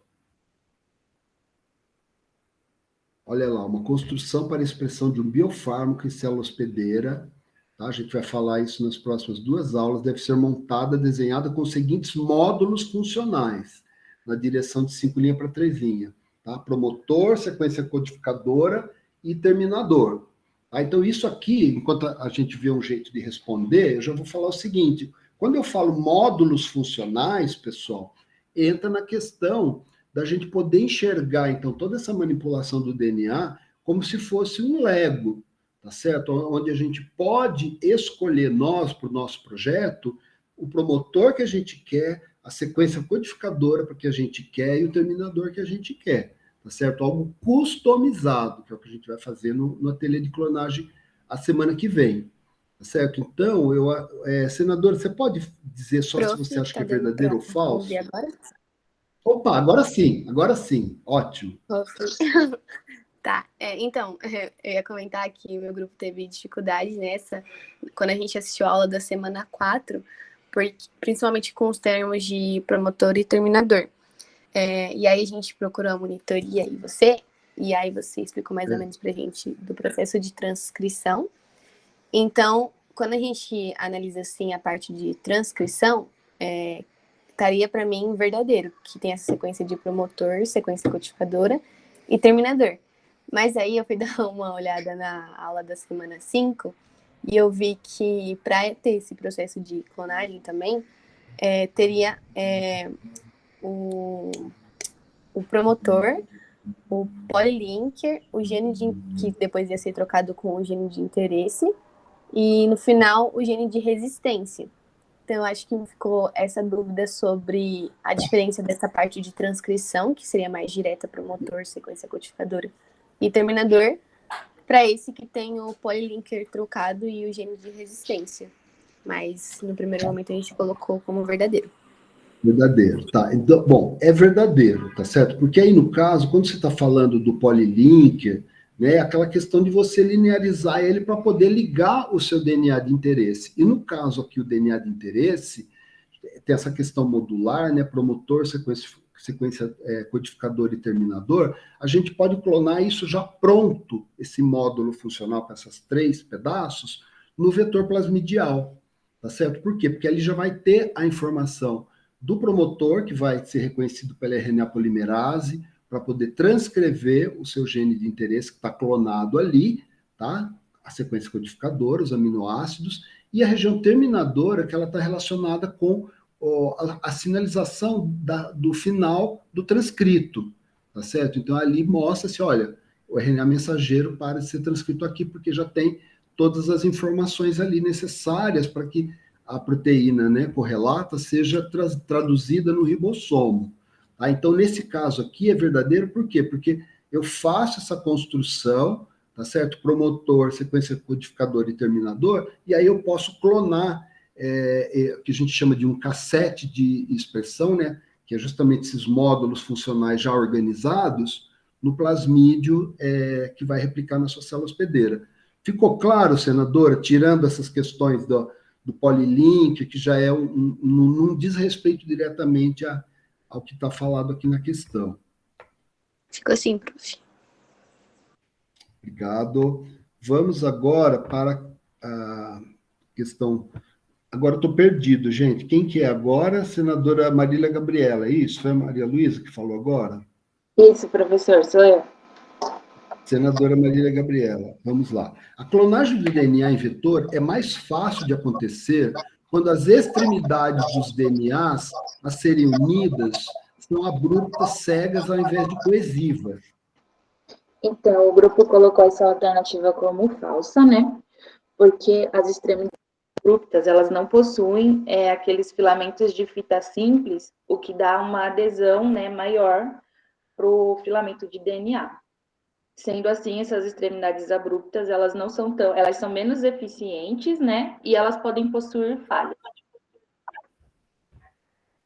Exatamente, exatamente. Então, vamos mostrar aqui, olha, isso aqui é uma enzima, SMA1, por exemplo, que ela faz uma digestão deixando, então, extremidades blunt-end cegas ou abruptas, ou seja, ela cliva na mesma região no eixo de simetria, né? A ligação fosfodiéster, né, a subunidade em cima, entre o C e o G, e embaixo, entre o C e o G. Tá certo? Então, olha o que acontece. Eu vou gerar 2 fragmentos que não tem aquela sequência dispareada. Ok. Vamos mostrar de novo o nosso DNA digerido com enzima de restrição EcoR1. Tá certo? E nesse caso, vamos que eu não decoro, tá? Falar, EcoR1 deixa qual extremidade? Não, a gente olha. 5 linhas aqui em cima para 3 linhas na fita de cima, 3 linhas, 5 linhas. Então, a enzima EcoR1, ela deixa uma extremidade 5 linha coesiva. Tá vendo? Esses nucleotídeos aqui, TTAA, eles podem, então, ser ligados novamente, né, com qualquer fragmento de DNA, de qualquer procedência, que tenha sido digerido com EcoR1 também. Tá certo? E no caso do blunt, olha lá, essa aqui é a enzima EcoR5, é outra enzima, tá certo? Vai clivar no eixo de simetria. Aí vamos voltar lá na questão, porque tem uma coisa interessante aí. Se tiver dúvida, me corta, gente. O que é mais fácil de acontecer? Né? E a senadora falou muito bem isso. Por quê, pessoal? Porque, assim, para eu fazer essa ligação de um fragmento de DNA digerido com enzima blunt-end, o que acontece? Ele pode ligar? Ele pode ligar, mas para ele poder parear aqui o 3'OH com 5' fosfato na fita de cima e na fita de baixo, tá certo? Ele vai encontrar uma hora, mas ele vai demorar mais do que se eu tiver a extremidade coesiva. Tá certo? Porque olha lá, extremidade coesiva, no caso aqui, qualquer DNA digerido com a mesma enzima que é EcoR1, vai ter o pareamento dessas bases aqui primeiro por pontes de hidrogênio, as bases coesivas. Tá certo? Quando isso acontece, pessoal, olha lá, o 3'OH e o 5'-fosfato, eles ficam próximos, facilitados pela ligação aqui das bases dispareadas. A mesma coisa embaixo. Tá? Então, isso aqui acontece mais facilmente para que a ligase possa efetuar a sua ligação do que se eu utilizar uma enzima que gera blunt end. Tá certo? Se eu pegar aqui, por exemplo, EcoR1, isso aqui é legal de mostrar. Espera aí. Gente, fica dúvida. Falar, mas é detalhe isso, gente, mas é um detalhe tão simples. E esse detalhe, ele vale, para você imaginar, para fazer um biofármaco, para fazer um organismo transgênico, tá certo? É muito importante isso em termos de possibilidades, né, da pesquisa. Agora, olha aqui, ó, essa aqui é digerido com EcoR1. E aqui eu digeri com enzima PST1. Como que eu vou fazer agora, gente? Vai ligar isso aqui? Desculpa. Tá vendo? Não vai dar para ligar porque não tem extremidades coesivas, tá? Eles iam se tornar, aqui ele vai ficar ao contrário, ele ficaria assim, ó. Não dá match, tá certo? Então, na verdade, a questão aí, vamos finalizá-la. É mais fácil ocorrer quando as extremidades são unidas, por blunt end, desculpa. É mais fácil quando as extremidades a serem unidas são abruptas ao invés de coesivas. Falso. Por quê? Porque as ligações de hidrogênio facilitam a ligação. Espera aí, o professor vai se atrapalhando aqui. Ok. Porém, tem uma outra questão. Aí que está. Facilita a ligação de específico com específico. Mas a ligação de blunt end, o que acontece, pessoal? Ela... Cadê? Aqui. Ela me permite... me permite ligar dois fragmentos de DNA que estão aqui, olha, independente de complementaridade de bases. Tá certo? Por quê? Ele demora um pouco mais para acontecer, a gente põe mais ligase, a gente costuma fazer uma ligação a 16 graus, uma temperatura mais baixa, tá certo? Então, olha aqui, ele vai ligar aqui, é possível? É possível. Isso aqui não ele é um pouco mais difícil de acontecer, mas ele dá mais versatilidade na hora que eu vou clonar o meu gene. Por que eu estou falando isso, gente? Porque não é uma engenharia que você tem que fazer para poder ligar um pedaço de DNA em outro. E você tem que ter ferramentas. E essas ferramentas, para poder adaptar as extremidades que você quer ligar, tá certo? Envolve as ferramentas que você tem. Quando você não tem uma enzima de restrição que corte, deixando a extremidade coesiva para facilitar, você pode usar a enzima blunt end, tá certo? Então, isso vai depender caso a caso. Ficou claro, pessoal? Ajudou a mostrar esses detalhes aqui no meu esqueminha? Ajudou sim, professor. Vamos lá. Obrigada. Ficou? Então, tá bom. Imagina. Vamos lá. Eu tenho medo de ficar chato, sabe? Mas isso é tão importante, gente. Não é chato, né? Começar a fazer dancinha aqui uma hora. Vamos animar, vamos animar. Vamos lá. Agora voltamos para a senadora Isabela. Senadora, a manipulação de DNA por técnicas de biologia molecular e engenharia genética pode levar a questionamentos éticos importantes. Verdadeiro ou falso?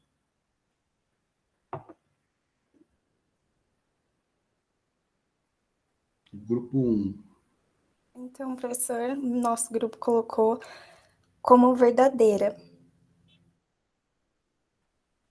Certo. Tô com medo de falar alguma coisa nada a ver com essa questão, mas é que, tipo, a gente compartilhou algumas notícias que pudesse a gente, né, formular uma questão ética, e uma das notícias que a gente compartilhou era um estudo com DNA, não lembro se era de manipulação, mas algumas pessoas eram contra essa pesquisa porque talvez isso poderia causar um impacto negativo, se isso às vezes poderia implicar nos conceitos morais de um indivíduo. Então, talvez esse pode ser um dos questionamentos.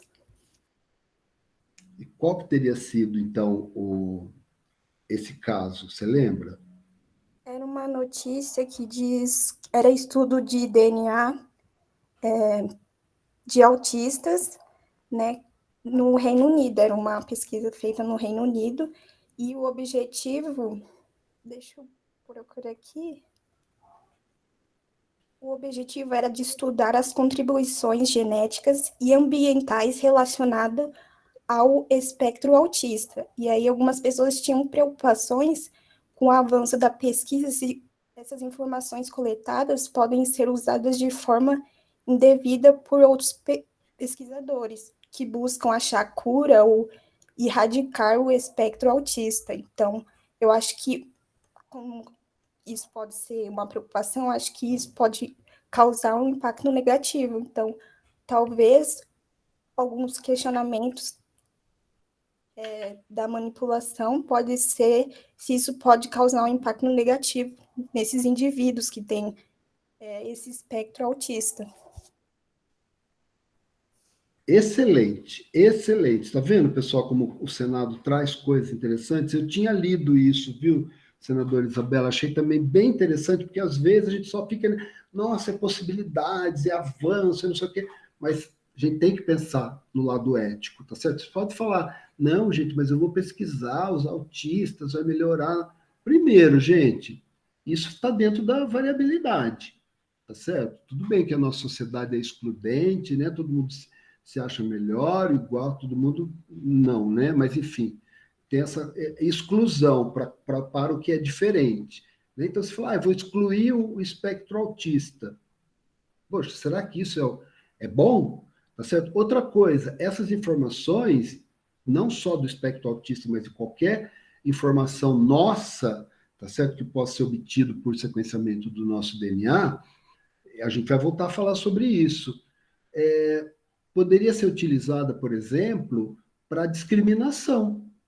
Você entende? De repente você vai lá, faz um exame, olha, eu tenho um grau de autismo porque o exame que eu fiz mostrou isso, eu nem sabia, né? Porque tem muitas pessoas que conseguem ter um diagnóstico para autismo e existem vários graus bem avançados já na vida dele.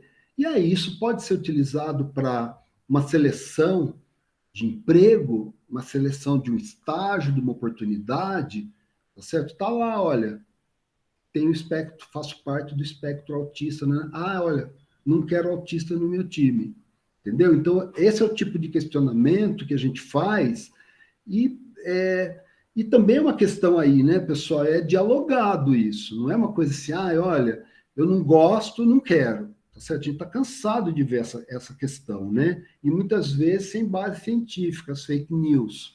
Tá? Então, realmente, a manipulação por biologia molecular, né, do DNA, leva a questionamentos éticos importantes como esse que a senadora colocou tão bem. Tá? E eu vou parar por aqui, porque a gente vai falar ao longo do curso de outros aspectos éticos. Então, é sempre bom a gente atentar para isso. Obrigado, senadora. Vamos lá, senadora Sofia. Do grupo 2, agora vamos ver VOF, né? A clonagem é a multiplicação de réplicas e na biologia molecular corresponde à replicação do DNA originando cópias idênticas, sendo que a clonagem só é possível de ser realizada em organismos vivos. Como que vocês entenderam essa questão, senadora? Grupo 2. Professora, a gente teve uma divergência aí de opiniões. Um membro do meu grupo acha que é falso e eu achei que é verdadeiro, porque eu coloquei que a clonagem é realizar réplicas de uma parte desejada do DNA e multiplicá-las até uma quantidade necessária para o estudo que você está fazendo.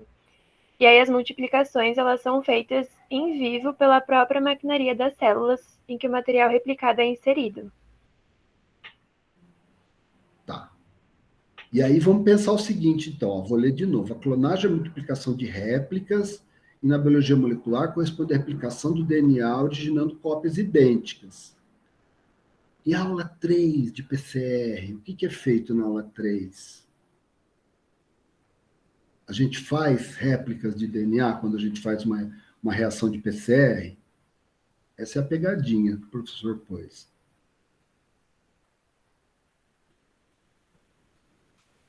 Como que é, gente? Quando a gente faz uma reação de PCR, a gente origina cópias idênticas daquele segmento que a gente quer. Eu estou aqui na questão, mas agora eu vou pôr aqui no... O que vocês entendem aí, senadora Paloma?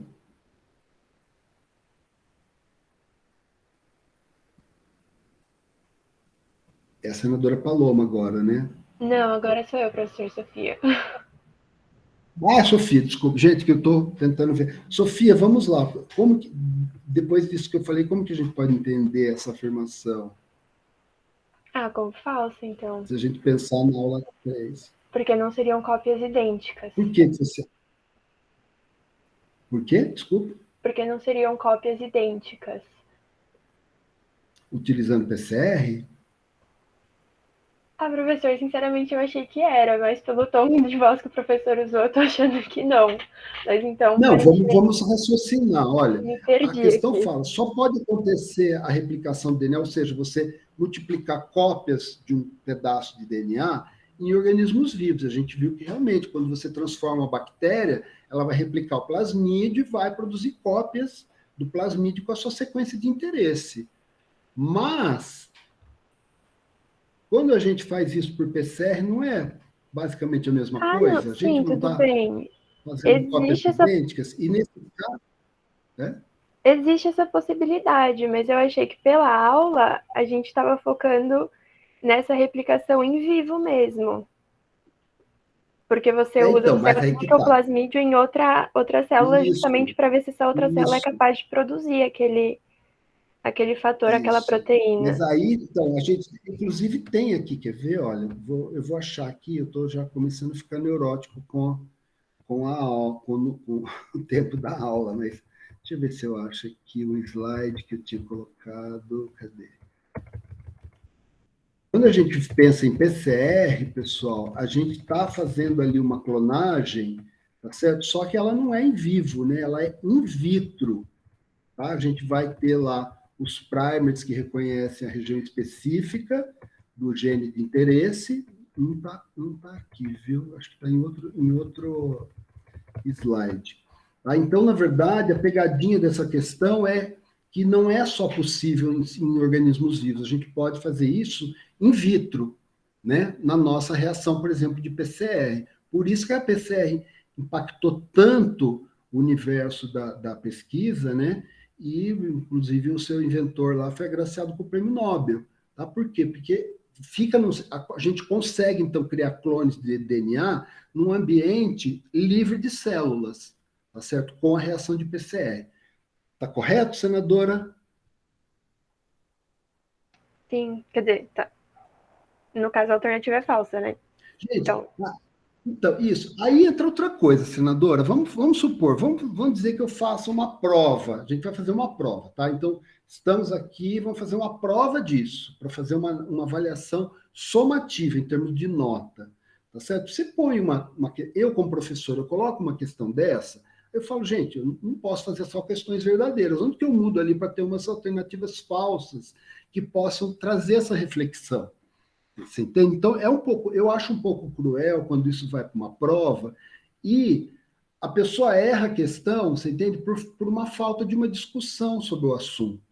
Você entende? De repente você sabia isso, mas na hora você se confundiu com o que está escrito. Por isso que eu aposto bastante no Senado Molecular, inclusive aquilo que eu falei, peraí, eu vou assistir o Senado Molecular para depois responder o Forms. Gente, tranquilo, se você chegar lá, responder um Forms e acertar tudo, eu vou ficar super feliz, tá certo? Se copiar de fulano e ciclano, sabe, aí eu não posso fazer nada, não vou estar sabendo, tá? Mas o legal é isso, a gente poder dialogar essas questões para poder ampliar aí o espectro, né, da explicação, da construção do conhecimento. Vocês acham isso válido, pessoal? Do que ser uma coisa só, é verdadeiro ou falso? Entende? A gente escorrega na banana porque tem uma pegadinha na alternativa, e aqui a gente está falando isso. Tá? Então, vamos para... aqui foi a senadora Sofia, né? Agora nós vamos entrar... quem que respondeu agora? Foi a senadora Paloma ou Sofia? Paloma? Sofia, fui eu. Foi o grupo 2. Ah, tá. Agora... Então, senadora Paloma.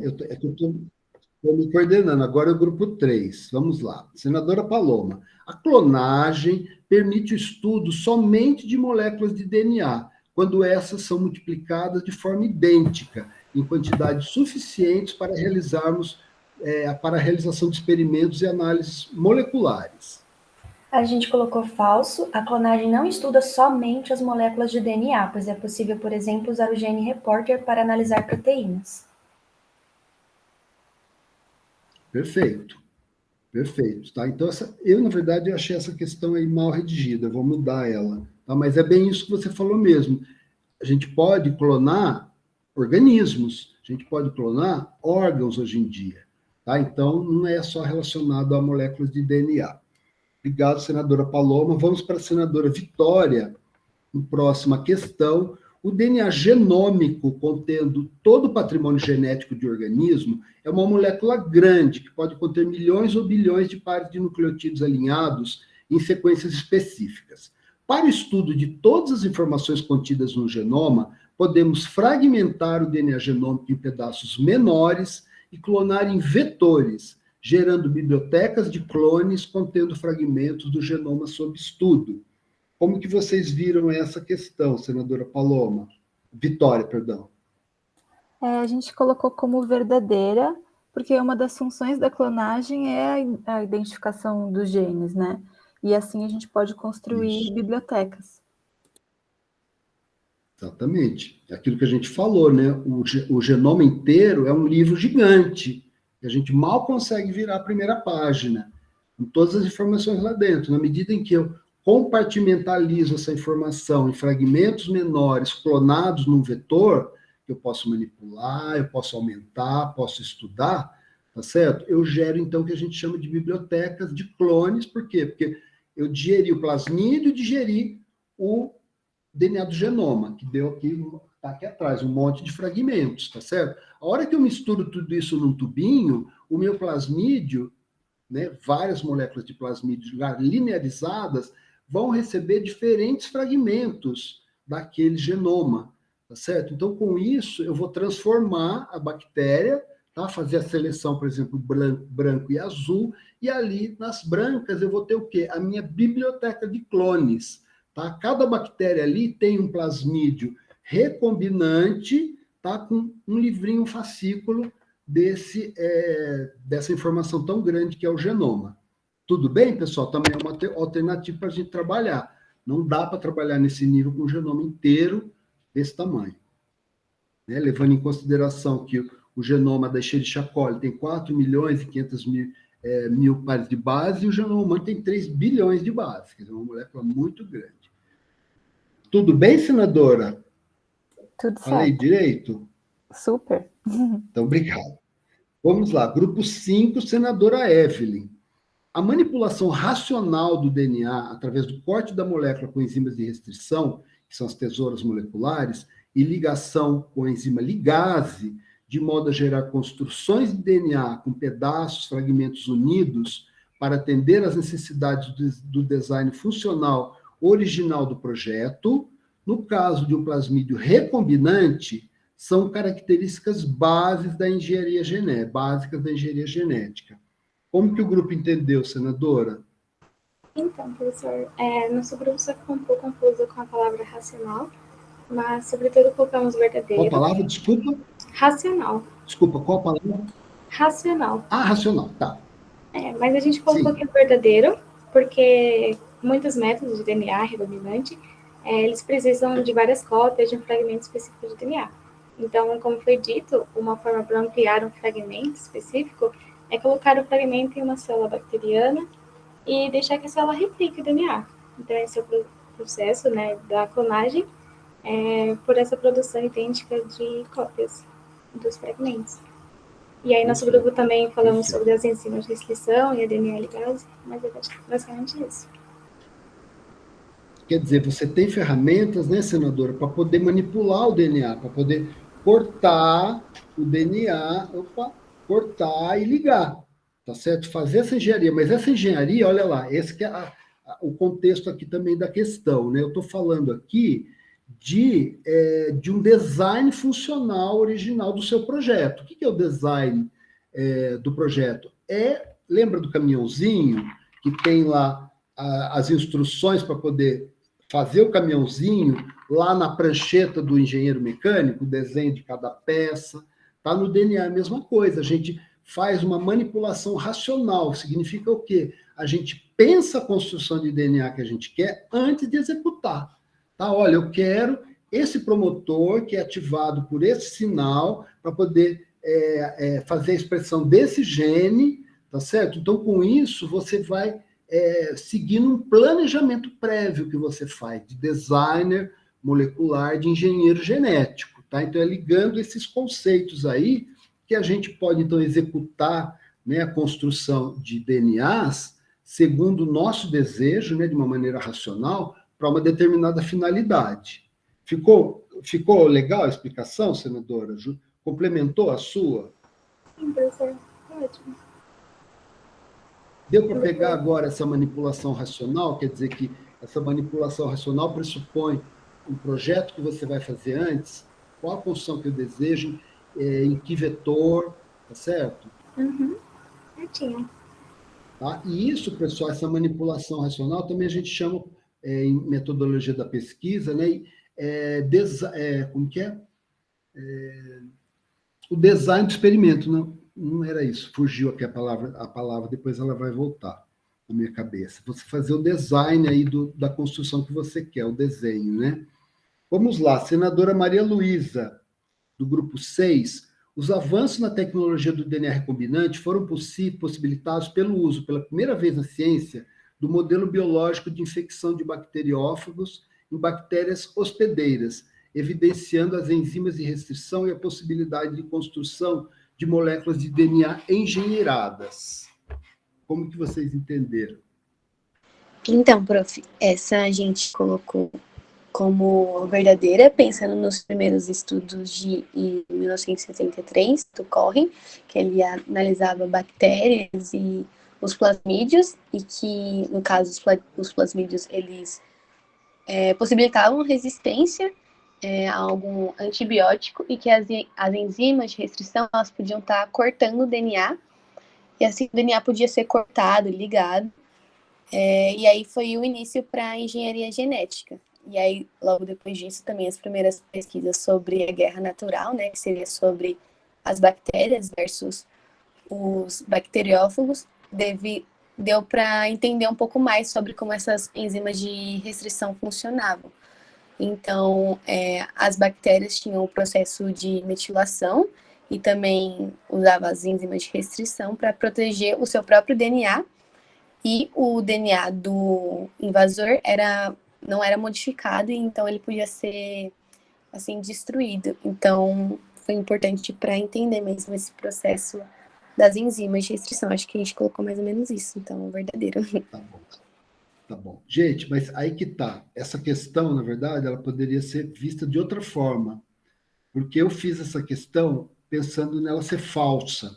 E aí que entra a questão, você fala assim, professor, mas eu respondi lá no Forms e a minha nota, e a nota deu direito, deu errado, tá certo? Então, na verdade, pessoal, essa questão eu veria assim, ela pode ser, da maneira como eu fiz, ela seria falsa, mas eu aceito que poderia ser verdadeira também, baseado nesse raciocínio.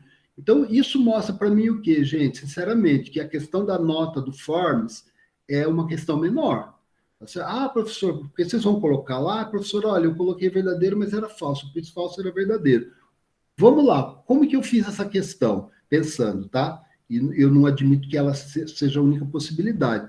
Mas quando eu falo aqui, né, esses avanços do DNA recombinante, né, foram possibilitados pela primeira vez na ciência, quando eu estou falando aqui, é do modelo biológico de infecção de bacteriófagos em bactérias hospedeiras. E quando eu fiz essa questão, eu fiz pensando no experimento do liquidificador, tá certo? Porque lá no experimento do liquidificador foi utilizado o modelo bacteriófago, lembra que foi o experimento que comprovou de uma vez que era o DNA, a molécula da hereditariedade, né? Aquela questão de que ele injeta o DNA dentro da célula hospedeira, foi dentro desse sentido, tá certo? De resgatar um link com o que a gente já viu antes. Então entra também essa questão, professor, Mas essa questão não é só dessa semana, é da semana que passou também, já lá atrás. Tá? Então, isso, na verdade, pessoal, não é uma pegadinha, vai diminuir nota. Não vamos ver desse jeito.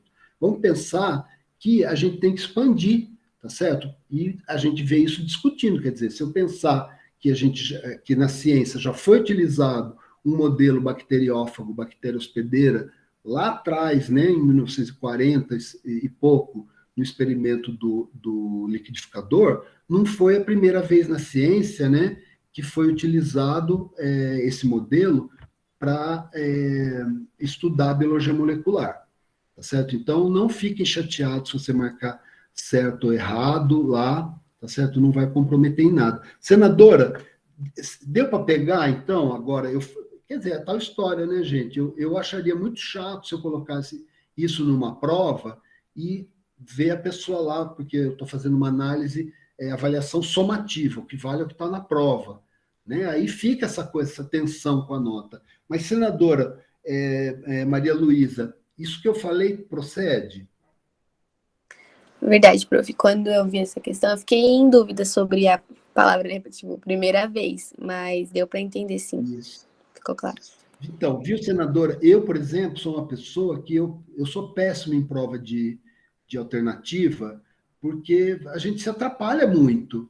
Você entende? Às vezes você está ali, pô, mas eu pensei 2 raciocínios, sabe? De repente, no meu raciocínio, os 2 são possíveis, e você põe a questão que não vai atribuir a nota, tá certo? Então, aqui também é um certo desapego da nota, claro, né? A nota é importante, mas aqui a avaliação é processual, é ao longo do processo, tá? O que vale mais para a gente é discutir isso aqui.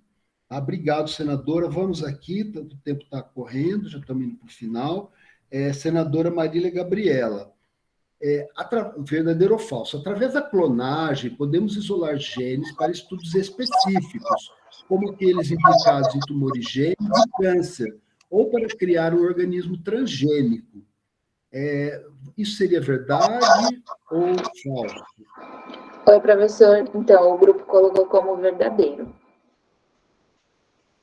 Certo. E está certo. Tá. Algumas outras finalidades para clonagem, vocês viram? Então, tem várias outras finalidades para clonagem. Tratamento e cura de enfermidades, né? Através do uso de células-troncos. Essas podem ser retiradas do próprio paciente para poder diminuir o risco de rejeição. Pode ser também usado na biorremediação, produção de biocombustíveis, prevenção, diagnósticos de doenças, produção de hormônios, vacinas, terapia gênica, produção de antibióticos, e aí vai.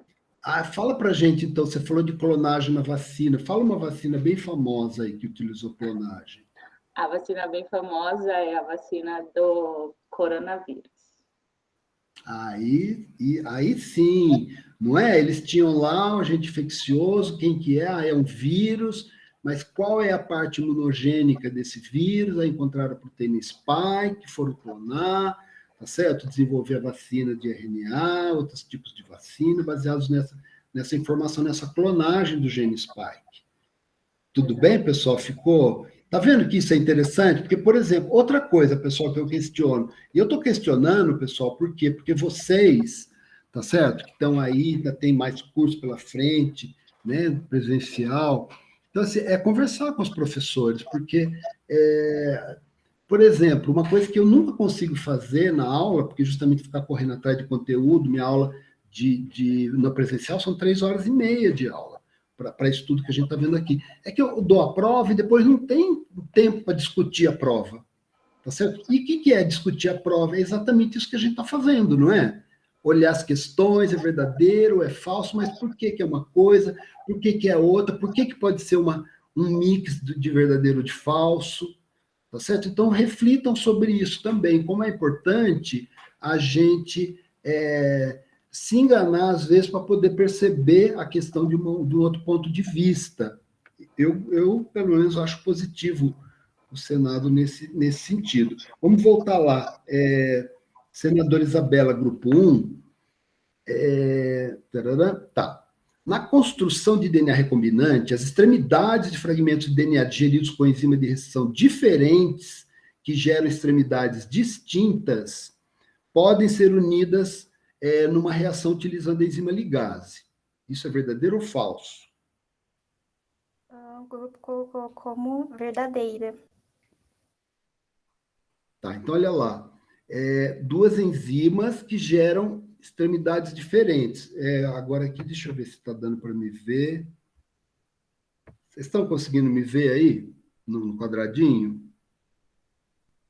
Sim. Tá, né? Então, ó, essa aqui é EcoR1, essa aqui é PST1. Eu consigo ligar um DNA no outro? Refazer a dupla hélice? Não consigo, né, pessoal? Eu teria que fazer o quê? Fazer uma ligação com o DNA que foi digerido com a mesma enzima, no caso das complementaridade de bases aqui. Então, vamos voltar para a nossa questão lá. Na construção de DNA recombinante, fragmentos de DNA digeridos com enzimas de restrição diferentes, que geram extremidades distintas, tá certo? Podem ser unidas numa reação utilizando a enzima ligase. Então é falsa, não prestei muita atenção. Falsa. Olha, na verdade, o que acontece aqui, gente? Está mal redigida essa questão. Alguém sabe me dizer por quê? Porque eu não falei, gente, justamente o complemento aqui, ó. Que tipos de extremidades as enzimas de restrição podem gerar no DNA digerido com essas enzimas? Tá certo? Por quê? Porque se eu cortar, por exemplo, com uma enzima que digere blunt end, olha lá, deixa eu ver aqui e aqui, eu consigo ligar, tá certo? Mesmo não tendo complementaridade de base. Então ficou ambígua, tá? Também não vai ter problema, não. Quem olhar que é verdadeiro ou falso, depois eu conserto, não tem problema, não. Complemento, então, para o grupo, agora, para a gente explicar isso. Que tipos de extremidades as enzimas de restrição podem gerar no DNA digerido com essas enzimas?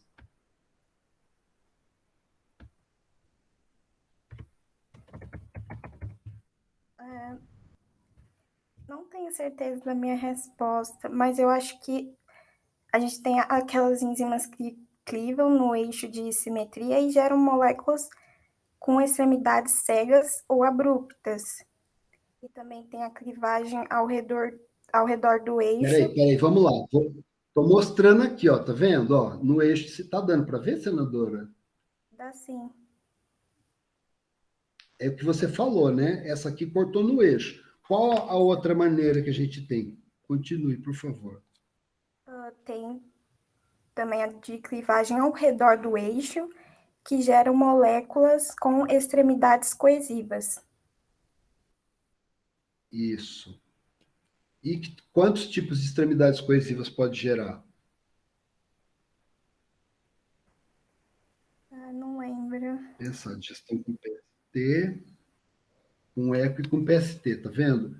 As duas enzimas aqui, deixa eu olhar ali se eu consigo me enxergar. As duas enzimas geram, essa é eco, essa é PST, geram extremidades coesivas, tá vendo? Simples fita, ok? Ok. Só que qual a diferença dessas extremidades coesivas? Vamos olhar aqui o sentido delas.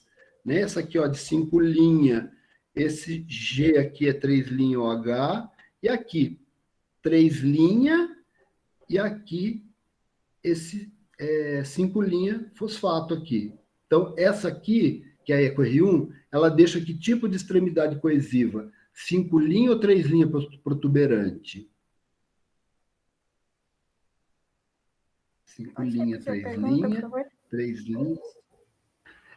Essa enzima EcoR1, ela gera uma extremidade coesiva de que tipo? 5 linha ou 3 linha protuberante? 5 linhas? 5 linhas, exatamente. Não é decoreba. A gente está olhando, tá vendo? A fita de cima, de 5 linhas para 3 linhas, até esse G. A de baixo, 3 linhas, antiparalelo, para 5 linhas. Então, aqui, olha, é uma enzima que corta, deixando uma extremidade 5 linha protuberante. Já a PST1, que tipo de extremidade gera? 3 linhas. 3 linhas protuberantes, exatamente. Tá? Então, a questão é, pode cortar no eixo de simetria, blunt end, ou deixar extremidades coesivas 5 linhas protuberantes ou 3 linhas protuberantes em função da enzima.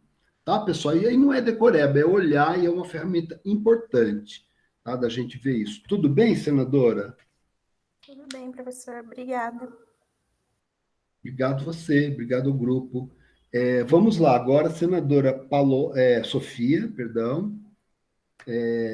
Um vetor de clonagem de origem plasmidial deve ter uma origem de transcrição, ORI, compatível com a célula hospedeira que será transformada, e uma marca de seleção que confira resistência ao antibiótico específico à célula hospedeira transformada. Verdadeiro ou falso, senadora, grupo 2? Professor, eu acredito que até a vírgula ali tá certo, mas depois a questão fica errada, porque eu acho que ela não precisa necessariamente ter uma marca de seleção que confira resistência ao antibiótico. Ela pode ser para outra função, por exemplo, aquelas que permitem produção de insulina. Não, poderia ser o oxotrofismo, né? Mas aqui tem uma pegadinha logo no começo, ó. Vou ler de novo. Um vetor de clonagem de origem plasmidial deve ter uma origem de transcrição ORI. O que é o ORI? O que significa ORI no vetor? Gente, pode ajudar aí, hein? Ou ligar o microfone, porque a gente já está com o tempo andado, vou ter que terminar até 10h10, para a gente poder terminar. Vamos lá.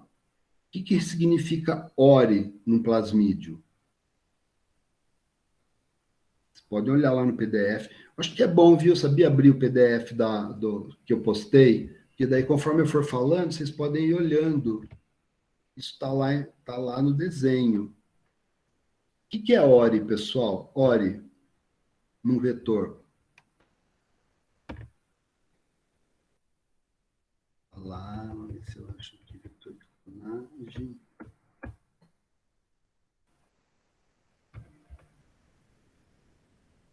Tem problema não. Está compartilhado? Não está.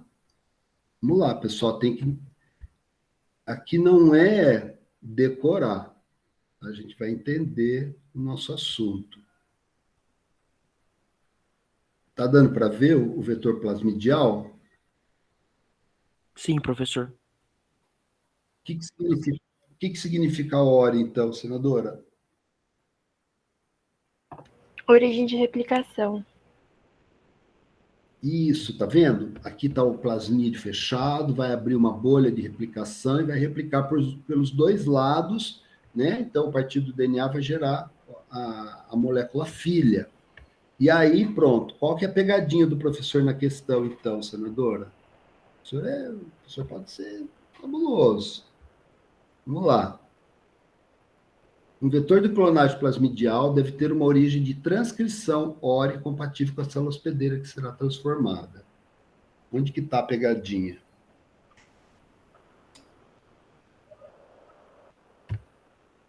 Nossa, professor, acho que eu ia precisar do slide de novo. Eu não consegui ver muito bem, calma aí. Não, mas vamos pensar, ó, ORI. O que significa ORI? Origem de transcrição. De transcrição? Ai, meu Deus. Não, ORI, o R aqui é do quê? De transcrição ou de replicação? Ai, de replicação, nossa, travei. Então, mas tá vendo, gente? Eu fico muito chateado quando eu faço uma prova, eu vejo, eu sei que o aluno sabia, mas ele marcou errado. Aqui não, aqui a gente debate, tá vendo que é uma pegadinha? Origem de transcrição, não, é origem de replicação. Aqui eu coloquei essa pegadinha para a gente refletir. Não, a replicação é a produção do DNA, reprodução dos clones do DNA, né? Ele vai se multiplicar. E a transcrição? A transcrição é quando a RNA polimerase reconhece o promotor e vai sintetizar o RNA mensageiro correspondente. Deu para fazer uma ligação aí, senadora? Deu sim, senhor. Obrigada. Você vê como é legal a gente fazer isso e já discutir, ver a pegadinha. Gente, minha garganta está péssima, mas calma aí. Vamos lá, senadora Paloma. para a próxima questão. Senadora, a biologia molecular tem evoluído rapidamente e, em breve, poderemos produzir proteínas humanas a partir da expressão em bactéria de construções contendo genes humanos. Verdadeiro ou falso? A gente colocou falsa, uma vez que a biotecnologia já consegue realizar a produção de proteínas humanas através de micro-organismos que sofreram um princípio transformante. Um exemplo seria a produção de insulina. Exatamente. Né? Na verdade, o primeiro biofármaco produzido foi a insulina. Né? A gente vai ver um pouco mais disso em detalhe, mas basicamente é isso e muito bem respondido. Então, agora foi a senadora Sofia, a senadora Paloma.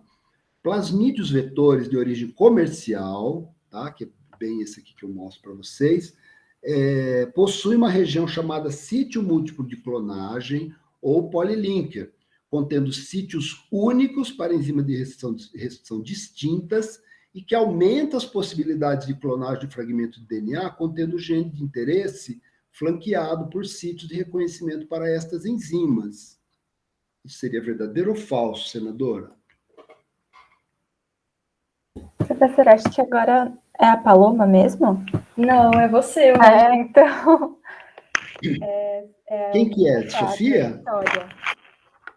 Ah, Vitória, perdão, gente. Imagina. Perdão, viu, Vitória? A gente colocou Senadora, como... o que vocês acharam? A gente colocou como verdadeira, porque os plasmídeos possuem essa região, né, o polylinker, o sítio múltiplo de clonagem, que é uma região onde o DNA exógeno pode ser inserido. E ela tem vários sítios de reconhecimento de diversas enzimas de restrição. Perfeito. E que são regiões que cortam a molécula do vetor uma vez só, para linearizar ele não perder a sequência organizada dele, para ele poder funcionar. Né? Então, é exatamente isso mesmo. E olha, quando eu falo aqui, ó, clonagem de um fragmento de DNA contendo gene de interesse flanqueado por sítios de restrição para essas enzimas que tem no polylinker. É exatamente o que a gente fez lá na aula do professor Valim, não foi? Com PCR, vocês não desenharam o primer que tinha os adaptadores nas extremidades para facilitar a clonagem depois? Tá? Olha que interessante a gente poder fazer esses links e mais. Ai, gente, tá péssimo. Deixa eu pegar uma água, vai. Não dá.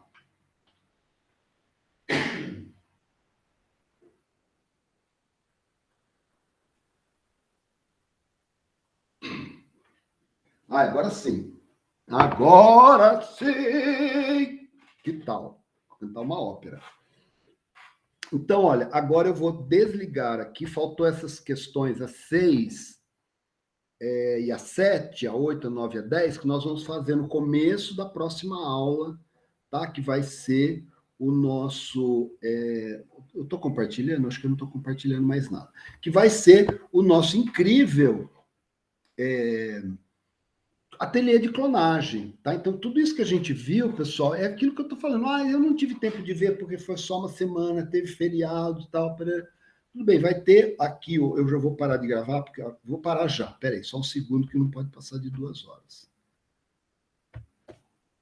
Tá? Então, aí, nós vamos revisitar isso tudo no nosso ateliê de clonagem, tá certo? Então, por favor, precisamos de pelo menos um membro de cada grupo que consigam imprimir aquela folha de A4 e que estejam com a tesoura e o durex, tá certo? Para a gente poder fazer. E quem quiser adiantar, estou com dúvida como pode perguntar para a gente, de boa. Mas eu recomendaria vocês verem aquele vídeo que eu postei, que tá, deixa eu achar aqui para vocês... Está no atividades, deixa eu ver todos os tópicos. Não, está na semana 4 mesmo, quer ver? Na semana 4 tem esse vídeo aqui, clonagem do inserto, tal, um vídeo que eu fiz em 8 minutos, que é basicamente aquilo que a gente vai fazer. Tá? Por que isso, pessoal? Porque o DNA... eu já parei de gravar? Não, agora eu vou parar, porque já deu horário. Eu interrompi, mas não parei. Interromper a gravação.